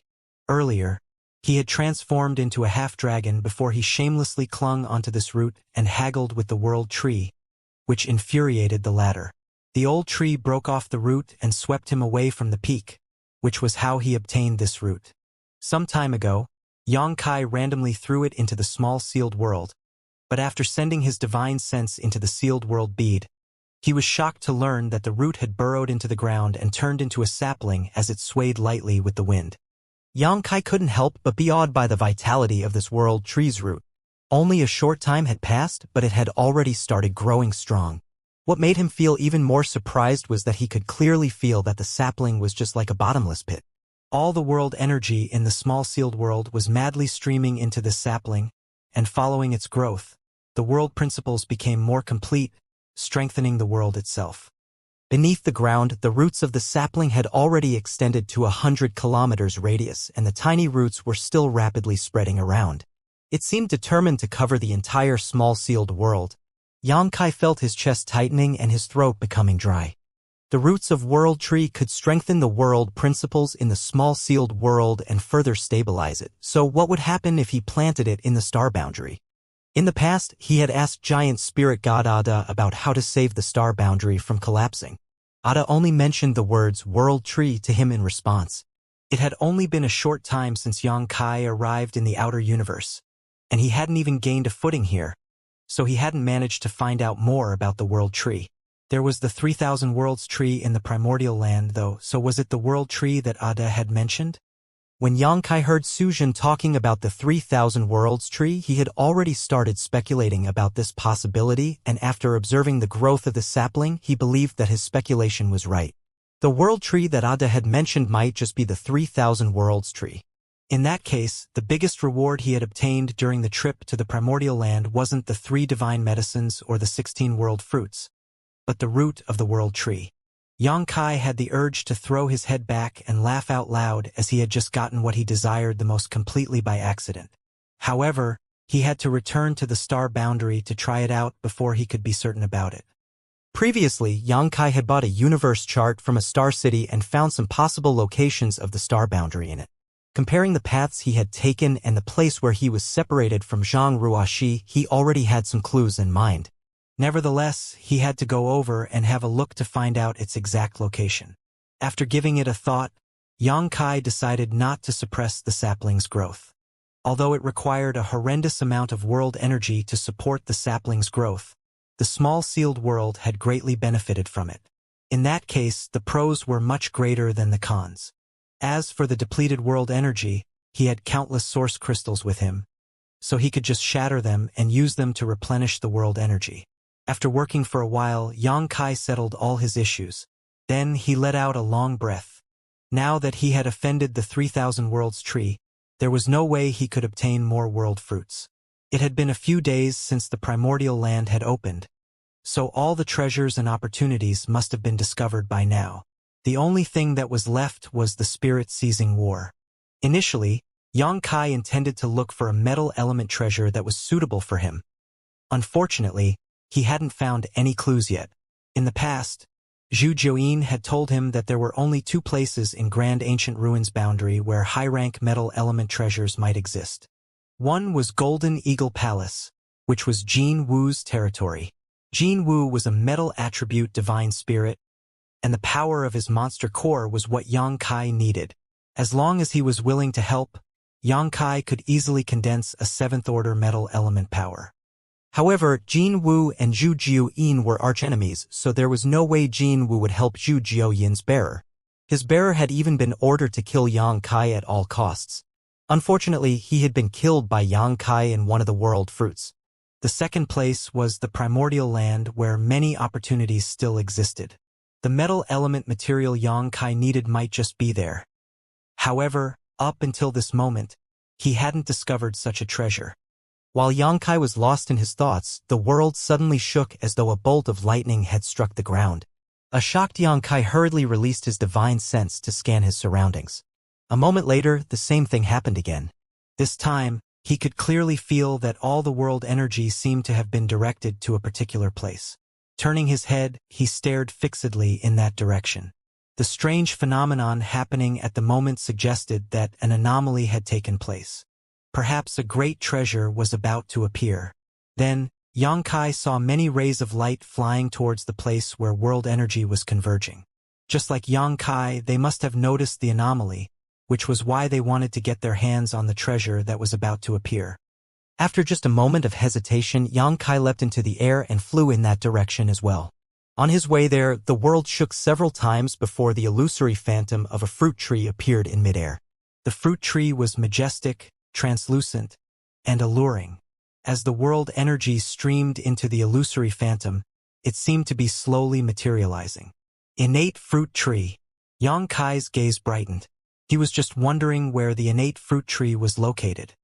Following Pu Bai Xing's directions, they had found the old tree that he had mentioned, but it was the 3,000 Worlds tree instead of the innate fruit tree.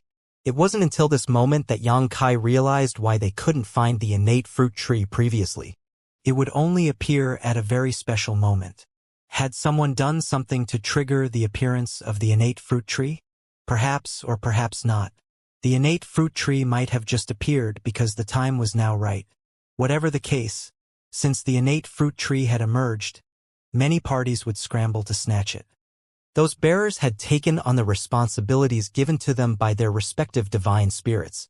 If they succeeded, they would gain a powerful backer and many riches, but if they failed, their lives would be at risk. With this kind of pressure weighing on them, none of them dared to be negligent. In Xianxia's case, Yu He and the others were still in Zhu Jiuyin's grasp. If he wanted Yu He and the others to live, he had to get the innate spirit fruit. Many figures were heading to the innate fruit tree from all directions. At this moment, those bearers who had been trying to conceal themselves had no choice but to show up. As the innate fruit tree absorbed more world energy, it became increasingly corporeal. It wasn't until 2 hours later that Xianxia finally arrived at his destination, and he realized that many people had already gathered together. There were over 30 people that he knew as well as didn't know. Su Zhen, Ding Yi, and Xiang Ying were all present. Just like Xianxia, these guys had entered the worlds inside the fruits. Nevertheless, Xianxia found a loophole and entered more than a dozen world fruits, which was why he had been held up for much longer. It was expected that these 3 people had come out of the world fruits before he did. Since they had left the worlds inside the fruits, they must have respectively obtained a world fruit. Besides them, the seductress Chu Huashang, as well as the little girl Gu Pan, had arrived at this place. Both of them were speaking to each other in a small voice. Spotting Xianxia, Chu Huashang's gaze brightened as she passionately waved her hand. "Little brother Yang, over here." Xianxia flashed a smile at her and nodded at Su Zhen and the others before landing beside Chu Huashang. Seeing that, Ding Yi immediately felt envious. Chu Huashang was a disciple from Yinyang Cave Heaven, so she possessed some special cultivation techniques on top of being a stunning beauty. Ding Yi already had his eyes on her, and he wanted to chat her up. Nevertheless, he didn't have the courage as he was worried that he might frighten her off. Seeing as she was so hospitable to Xianxia, he couldn't help but admire Xianxia and be envious of him at the same time. "Senior Sister Chu, Junior Sister Gu," Xianxia greeted. Chu Huashang looked smilingly at him. There seemed to be some special emotions behind her gaze. "Little brother Yang, the innate fruit tree has appeared, so this place will become chaotic when everyone starts scrambling for it. You have to protect me well." Right in front of everyone's eyes, Chu Huashang was openly flirting with Xianxia. She was bold and didn't care what others thought of her. Nevertheless, Xianxia didn't fall for her tricks and said with a smile, "Senior Sister Chu, you're making things difficult for me. As far as I know, the innate fruit tree will only bear one fruit each time it appears. When it does ripen, all of us will try to snatch it. It'd be best if we don't harm each other. So how am I supposed to protect you?" It was exactly because there was only one innate spirit fruit that all these bearers had to go all out.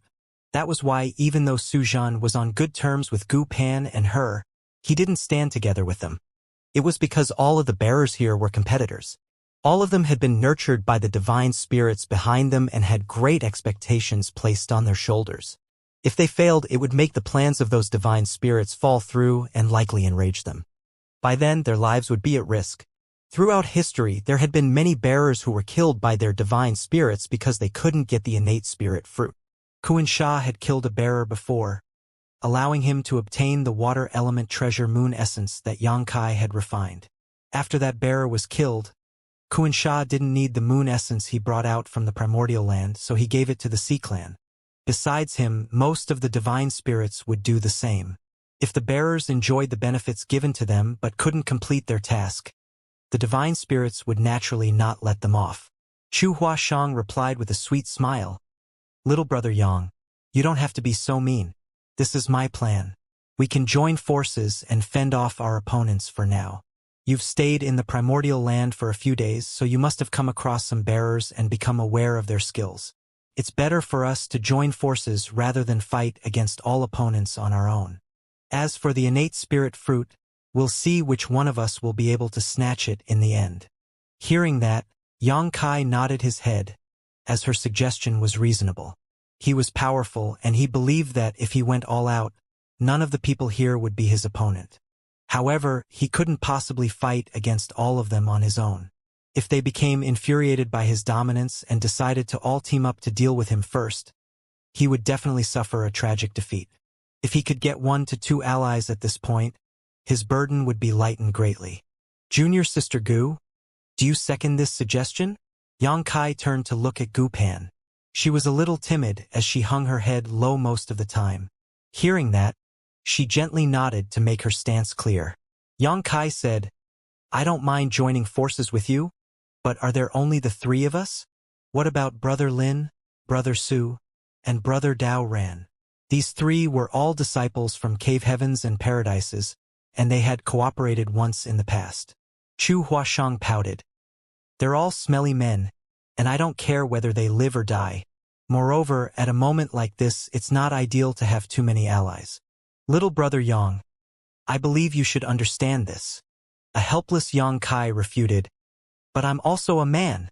Chu Huashang covered her mouth and giggled. Unlike them, you're quite fragrant and palatable. Upon finishing her words, she leaned in and sniffled at him. Unable to take it anymore, Yang Kai hurriedly stepped backwards and nodded solemnly. It's decided, then. We'll join forces to fend off our opponents for now. Chu Huashang's gaze brightened. Deal. They were not the only people who had formed temporary alliances, but not many of them had done so. After all, not many of them knew each other well or even at all. They would rather fight alone and wait for an opportunity than cooperate with strangers who might stab them in the back at any moment. As they spoke, more and more people arrived at this place. Some of them snuck in while concealing themselves, while others appeared in a bold and confident manner. Still, all of them were just waiting for a chance to snatch the spirit fruit. Lin Feng and Ning Dao Ran had also arrived and stood beside Suzhin, soon forming a group of their own. 2 hours later, over 60 cultivators had gathered together in this place. Only the bearers selected by the divine spirits would rush over at this point, attracted to the innate fruit tree. These more than 60 bearers were now observing the fruit tree and waiting in silence. That was because only the fruit tree had appeared so far, but the innate spirit fruit was nowhere to be seen.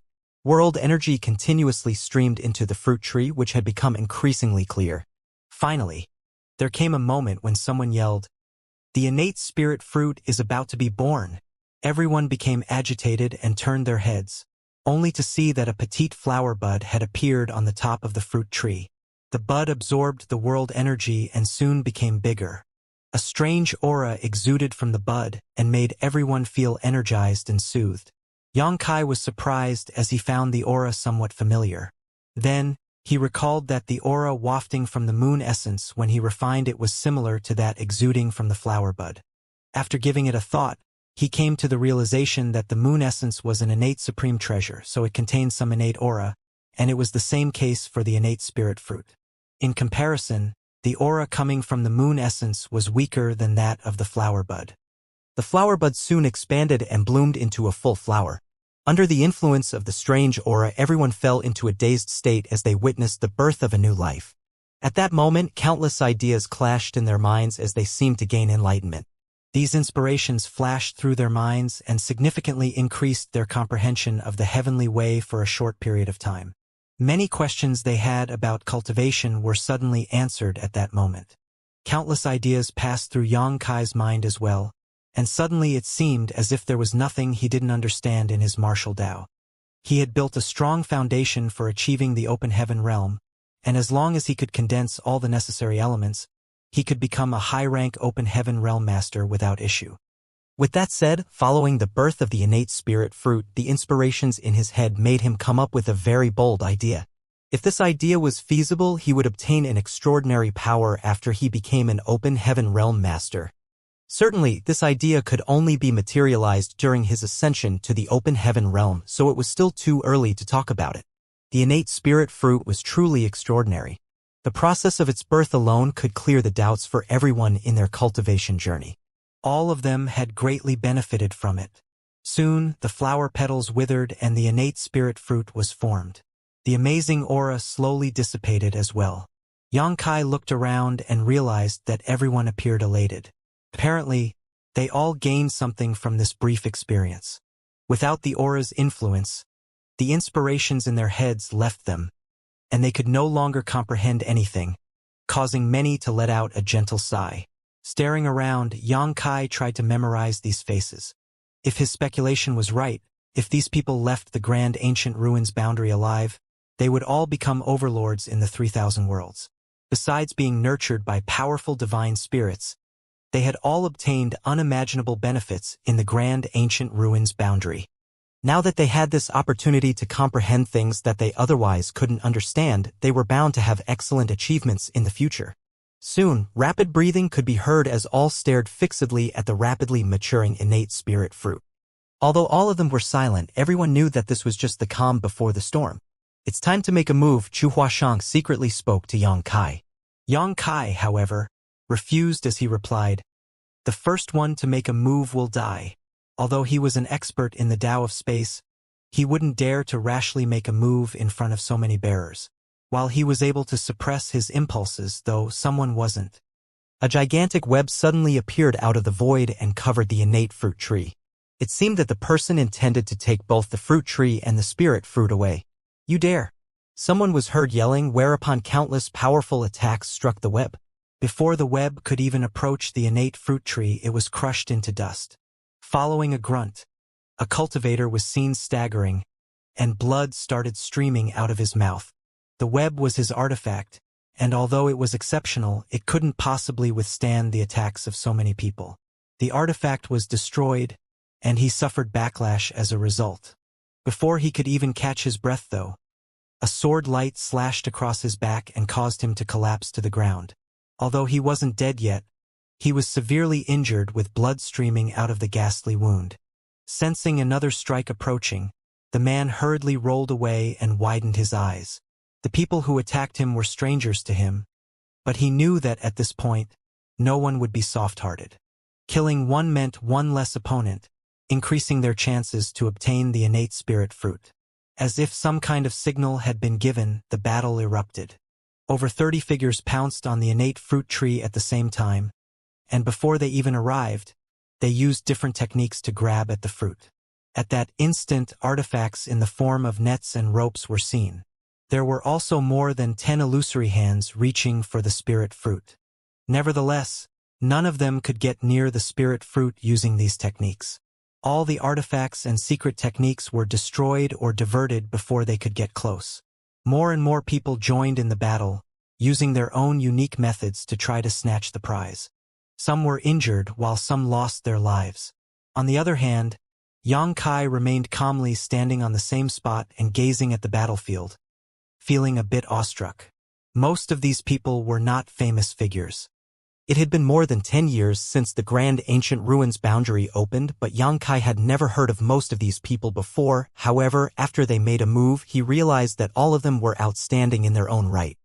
Besides their peculiar artifacts, their secret techniques were also stunning. All of these bearers had condensed fifth-order elements at the very least, while many had condensed sixth-order elements and some even seventh-order elements. Yin, Yang, and five-element powers were seen permeating the small region. The world seemed to have paled and the universe was trembling. Many element powers obviously came from divine spirits. They could make use of their own monster cores and sources to nurture their bearers to help increase their powers significantly. Ding Yi had shown some remarkable skills before they reached the 3,000 Worlds tree some time ago.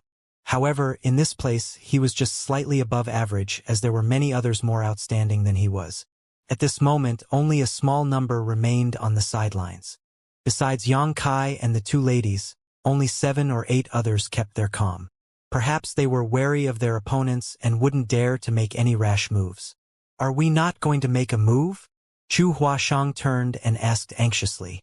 "Wait a bit longer," Yang Kai replied dispassionately. A helpless Chu Huashang said, "If we keep waiting, the fruit will fall into someone else's hands. If that happens, we can just snatch it back." Yang Kai flashed a smile at her. On hearing that, Chu Huashang became startled for a moment before realizing he was right. Therefore, she also waited patiently. After a while, the battlefield became increasingly chaotic. Everyone was trying to pounce on the innate fruit tree, but none of them succeeded. Once anyone got within 30 meters of the tree, they would face a concentrated assault from all sides. No one could possibly bear all the secret techniques that contained 5th, 6th, and even 7th-order element powers. Yang Kai believed that if he didn't use his half-dragon form, he also couldn't withstand such a bombardment. Even then, he still wouldn't persevere for more than a few breaths' time. Some of the bearers had lost their lives because of this, their corpses dismembered. Although they had the support of divine spirits, an individual's strength was simply too small in such a melee. If one made a rash move at the wrong moment, they would only put their life at risk. During the scuffle, the spirit fruit on the innate fruit tree became completely mature. It was translucent and alluring, and although no fragrant scent was wafting from it, everyone was tempted to have a taste of it. All of a sudden, someone was heard guffawing. "Is that the innate spirit fruit? This Fong will gladly take it then." As soon as the person's voice was heard, a figure was seen rapidly approaching the fruit tree. Upon hearing that, the bearers, who were locked in an intense battle, became enraged and looked in that direction. They wanted to find out who this shameless guy was. They had been fighting for some time now, but none of them could even get close to the fruit tree. Certainly, they were displeased at this person's arrogance. However, Yang Kai's gaze brightened as he said in a small voice, "Our opportunity is here. Get ready to move." He had been waiting for the best chance, and his patience had paid off. Upon hearing that, Chu Huashang and Gu Pan became solemn and secretly circulated their strength.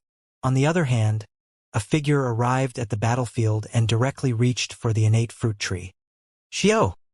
The sounds of breaking through the air were heard, and the lights of secret techniques and artifacts expanded as they shot towards this person. However, this man was unperturbed as he kept a smile on his face.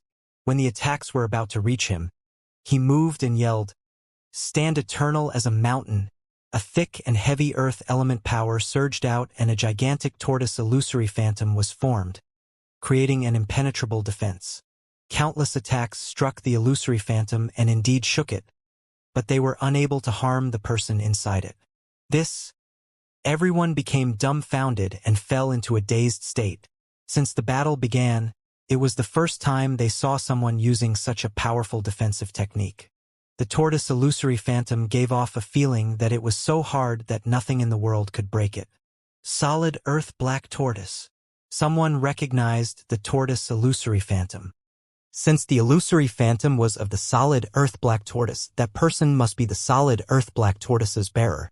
Only the bearer of that divine spirit could activate such a defensive secret technique. The person was none other than Fang Yu. Yang Kai had come into contact with him once and even plundered most of his space ring. No one knew where he had been, but he finally appeared because of the innate fruit tree. The earth element power of the solid earth black tortoise was 7th order at the very least, so ordinary techniques were unable to damage it in the slightest. Unless Fang Yu's opponent also had a 7th order element power of a different element, it would be all but impossible to deal with him. Therefore, after the tortoise illusory phantom appeared, Someone used an extraordinary wood element power, which transformed into many shadows as they struck out at Fang Yu. The illusory phantom kept shaking and its light dimmed significantly.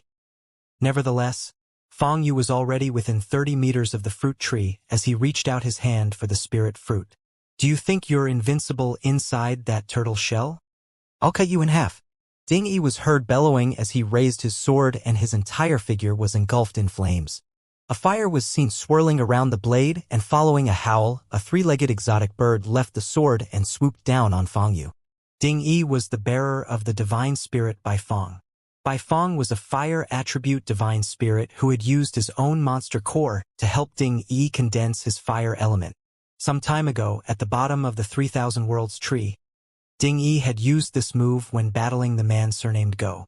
The power of this slash was majestic, as though it could burn the entire world down.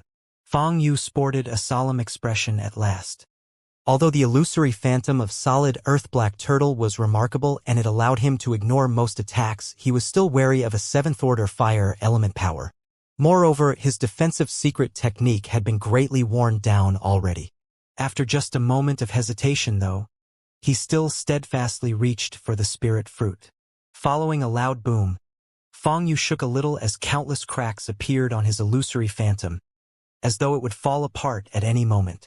Still, it was able to protect him. On the other hand, after Ding Yi made such a move, all his skin turned red as though he was a shrimp that had been cooked. Steam was billowing from his body, and blood was streaming out of his 7 orifices. His sword-holding hand was trembling slightly. Although his aptitude was not bad, it wasn't good enough to condense a 7th-order element. Be it his Dao seal or his own physique, neither were able to bear the 7th-order fire element power. However, Bai Fang didn't care about this and forcefully had Ding Yi condense that power to increase his chance of snatching the innate spirit fruit. Therefore, even though Ding Yi possessed a 7th-order fire element, he wouldn't dare to hastily use it, for it put a huge burden on himself. If he used it too many times, he might suffer fatal backlash. This was the same case for many bearers. Without building a solid enough foundation, a high-rank element power was forced upon them by their divine spirit. They might appear to be powerful on the surface, but they would be haunted by endless trouble in the future. On the other hand, the divine spirit behind Chu Huashang was Fei Yi, who wasn't focused on a particular element, making it impossible for her to condense a specific 7th-order element. Fei Yi could only help improve her using other ways. This kind of benefit was far more reliable and without any potential trouble. Although there were many cracks on the tortoise illusory phantom, it didn't show signs of coming apart anytime soon. Following Ding Yi's move, Lin Feng from True Martial Cave Heaven released a roar as a river appeared in the sky. Water was seen moving rapidly as though it was a real flood that was coming at its target. This guy was abducted by Kuan Sha previously. Kuan Sha was a water attribute divine spirit, so it was expected that he would help Lin Feng condense his water element. Nevertheless, since the water element was the gentlest amongst the 5 elements, despite it being 7th order, it wasn't as awe-inspiring as Ding Yi's move. Still, there were many ferocious-looking illusory sharks in the river that gnawed at their target. The tortoise illusory phantom around Fang Yu dimmed and almost collapsed, but he still guffawed, "This fruit is mine now." During this exchange of blows, he had already reached the innate fruit tree and was about to pick the fruit. Just then, a purple bamboo lightly whizzed towards him. It was Xianxia who had made a move. The purple bamboo was the straw that broke the camel's back. The tortoise illusory phantom finally shattered and Fang Yu's figure was revealed. The smile on Fang Yu's face froze as a sense of crisis rose within him. Without thinking, he hurriedly moved aside and didn't dare take the spirit fruit. Hong hong hong. Countless attacks struck the place where he was standing just before. If he hadn't fled in time, he would have passed away on the spot since he didn't have the illusory phantom's protection now. Fang Yu was exasperated. He was about to obtain the spirit fruit, but failed in his attempt at the last moment. He was so furious that he almost spat blood. All of them finally fended off this reckless guy who relied on the protection of a turtle shell, but before they could breathe a sigh of relief, their hearts leapt to their throats again. That was because 3 figures, 1 man and 2 women, had silently managed to approach the innate fruit tree. They were none other than Yang Kai, Chu Huashang, and Gu Pan. When Yang Kai heard Fang Yu's voice earlier, he knew that the chance he had been waiting for had arrived. He had come into contact with Fang Yu once, so he knew that the latter's defense was remarkable. With Fang Yu attracting everyone's attention and attacks, Yang Kai and the two women could easily approach the fruit tree. Everyone turned to look at the three of them and got ready to strike. Both apprehensive and excited, Chu Huashang whispered to Yang Kai, "I can fend off their attacks for one breath." After she finished speaking, she swung her hair as a red hairband came apart and turned into countless threads before guarding the space around them. She meant it when she said that she could fend off the attacks for one breath, as one breath later all the red threads disintegrated. Chu Huashang grunted, and her face turned pale. Yang Kai bellowed, "Dragon Shield!" After he surged his earth element power, dragon shields appeared and hovered around the three of them. Every dragon shield was made from a lifelike dragon that appeared quite imposing. Yang Kai's earth element power was derived from the essence of a true earth dragon's dragon bead. It was just as solid as, if not more so than Fang Yu's solid earth black tortoise power. Nevertheless, Yang Kai had to comprehend this dragon shield divine ability on his own, while Fang Yu inherited his technique straight from a real solid earth black tortoise. Moreover, the solid earth black tortoise was an expert in defense, so the earth attribute great dragon was no match for the tortoise in this regard. Therefore, the defense capability of Yang Kai's dragon shield wasn't on par with the one cast by Fang Yu earlier. Still, Yang Kai could condense them in large numbers, so he and the two ladies were surrounded on all 8 sides. Struck by innumerable attacks, the dragon shields broke apart one by one. These 8 dragon shields lasted only 3 breaths. Yang Kai reached out his hand and was about to pick the innate spirit fruit the next instant. "Junior Sister Gu!" Chu Huashang exclaimed. Without uttering a word, Gu Pan fished out a paintbrush that was half her height. Hugging it with both hands, she swiped it at the void and shouted, "Ink!" It was as though she was about to draw a painting in the sky. Following her move, a gigantic ink dot appeared and rapidly expanded. The next instant, the entire world turned dim and all anyone could see was darkness. Even their divine senses had been shrouded and they could no longer hear anything. All of them had become blind and deaf. One breath later, the strange anomaly dissipated, and when they all turned to look at the spirit tree, their eyes widened. That was because Yang Kai was already grabbing the innate spirit fruit with an excited expression. However, his expression soon became awkward, turning from excited to shocked and puzzled. Yang Kai became rooted to the spot as everyone was staring fixedly at him. Chu Huashang saw this and exclaimed in exasperation, "What are you doing? Take it and run already." The three of them had warded off countless attacks and finally got close to the innate fruit tree. However, Yang Kai was just holding the fruit without picking it. Was he sick of living? Certainly, Yang Kai also intended to pick the fruit and run, but he realized that he couldn't grab anything. Both the innate fruit tree and the innate spirit fruit had seemingly materialized, but at the same time they were illusory and intangible. His hand directly passed through the innate spirit fruit without any hindrance. Realizing that something was off, Chu Huashang took a closer look and was astounded. Their divine spirits had never told them about such a situation. At that instant, both Yang Kai and she didn't know what to do.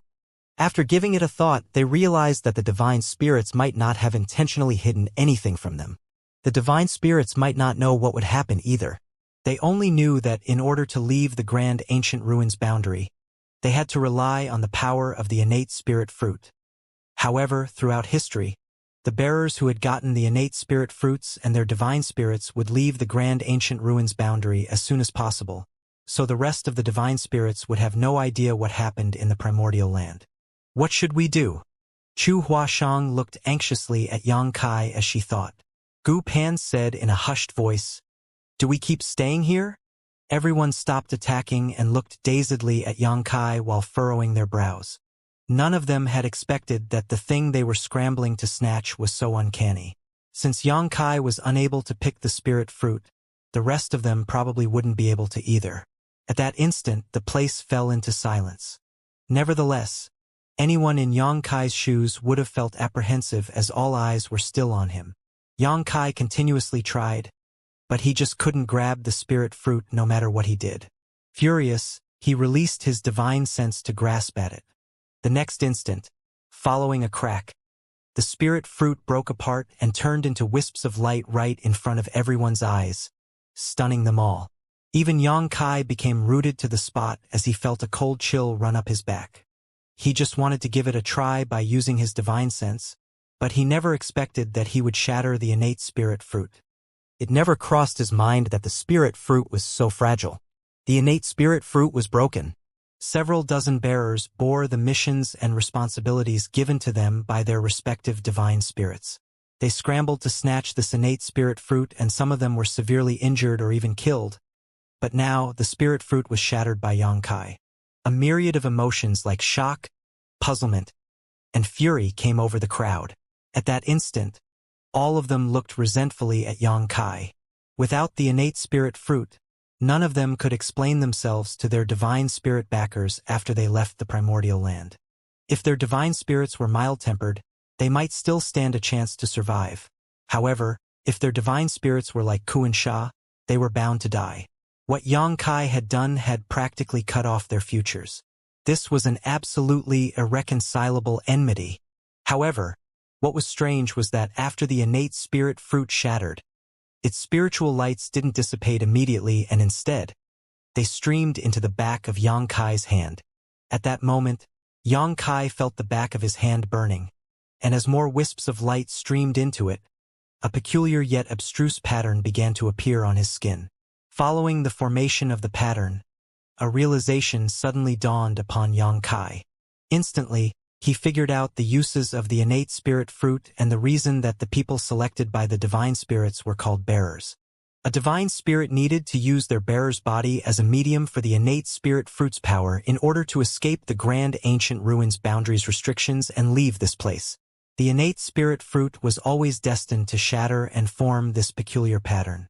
These pitiful bearers thought that they had to pick the innate spirit fruit and bring it back to their divine spirits, and even Yang Kai believed that was the case. It was probably how the divine spirits thought the spirit fruit was used as well. In fact, the truth was different from their imagination. Regardless, Yang Kai had now truly obtained the innate spirit fruit. The turn of events took place too quickly. First, Yang Kai shattered the innate spirit fruit and stunned everyone. Following that, the wisps of light streamed into the back of his hand and formed an intricate pattern. All of this happened in the blink of an eye. Although the others had no idea what the pattern was for, they believed that it was the key to their survival and rise. Since the spirit fruit was gone, they had to snatch this key. In unison, all of them activated their secret techniques and attacked Yang Kai. The expressions of Chu Huashang and Gu Pan changed as they hurriedly used their own methods to fend off the approaching attacks. Although they were strong even amongst the bearers present, there were too many people on the opposing side, so after just 3 breaths later, they fell into a perilous situation. Yang Kai activated his dragon shield technique again to protect them before he manipulated space principles to bring all of them away. When they reappeared, they were already 3 kilometers away. Before he even stood firm though, Fang Yu charged towards him with a solemn expression and bellowed, "Senior brother Yang, pardon my offense." Upon saying so, a stone lotus suddenly appeared beneath his feet. Initially, the stone lotus was small as it swirled around, but it expanded rapidly. The lotus leaves probably came in 1,000 layers. Yang Kai arched his brow as he could clearly feel a divine medicine's aura coming from this stone lotus. In other words, this stone lotus was a divine medicine. He wondered what the stone lotus was capable of doing and when Fang Yu obtained it. The last time they met, Fang Yu didn't possess such a thing. It seemed that he had come across an amazing opportunity as well. The stone lotus twirled as its petals turned into sharp blades that loudly cut through the void. No one dared to go near a radius of 300 meters around him. Although Fang Yu was outstanding, he had only showcased his defensive capabilities so far. Now that he used such a move, it was apparent that he no longer intended to hide his true capabilities. "Run!" Chu Huashang exclaimed. Now that Yang Kai had acquired the innate spirit fruit, the best plan for him was to escape.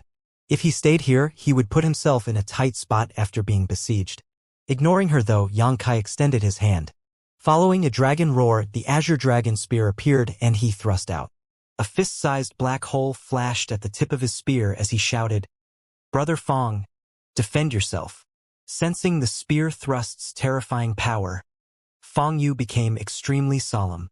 The black hole expanded right before his eyes, as though it was going to cover the entire world, and he felt as if he would never be able to escape from it. The speed at which the 1,000-leaf stone lotus beneath his feet whirled around increased dramatically. Following a loud boom, a gigantic black hole came into everyone's view. The black hole seemed to have been filled with the aura of chaos and nothingness. The 1,000-leaf stone lotus stopped rotating and Fong Yu was sent flying away. At the same time, Yang Kai staggered back a couple of steps.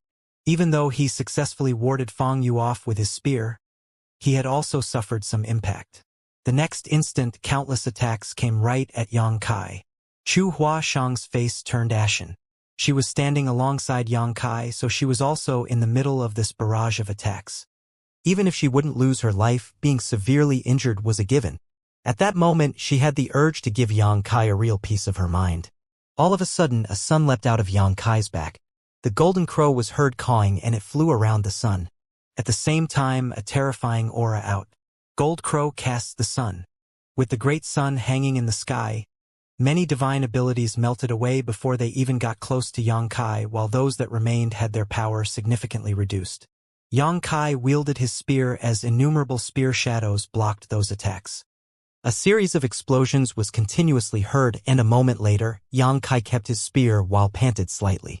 Everyone stared dazedly at the sun behind Yang Kai and felt extremely helpless in their hearts. They had heard that a divine manifestation was insanely powerful, but not everyone had seen or witnessed it before. It wasn't until this moment that they experienced the might of a divine manifestation. A glimmer of hope radiated from Chu Huashang's eyes as she took Yang Kai's arm and urged, "Let's now escape." However, Yang Kai patted her hand and flashed a smile at her to get her to calm down. Chu Huashang frowned, not knowing what he was up to now. Many figures swooped towards them from all directions, and even the sky above them had been shaded as everyone surrounded Yang Kai and the ladies. Despite knowing that Yang Kai's divine manifestation was horrifying, they were not willing to give up as their lives were at risk now. Yang Kai swept a glance over them and said slowly, "Does any one of you want to challenge me?" With the 1,000-leaf stone lotus beneath his feet, Fong Yu flew back over and glanced at the sun behind Yang Kai before heaving a sigh. He had given it his all just now and knew that he was no match for Yang Kai, so he didn't want to embarrass himself again. Although some people were eager to give it a shot, they wouldn't dare to make the first move. A moment later, someone bellowed, "Yang Kai, although you are indeed peerless here, it doesn't mean you can defeat all of us. Since you've obtained the innate spirit fruit, why are you still trying to embarrass us? Do you enjoy taunting us? In that case, we'd rather kill you and go to hell together. None of us can escape unscathed anyways." Hearing this, many people nodded in agreement. Yang Kai shot that person a glance and put on a smile. "Fellow brother, you've misunderstood my intentions.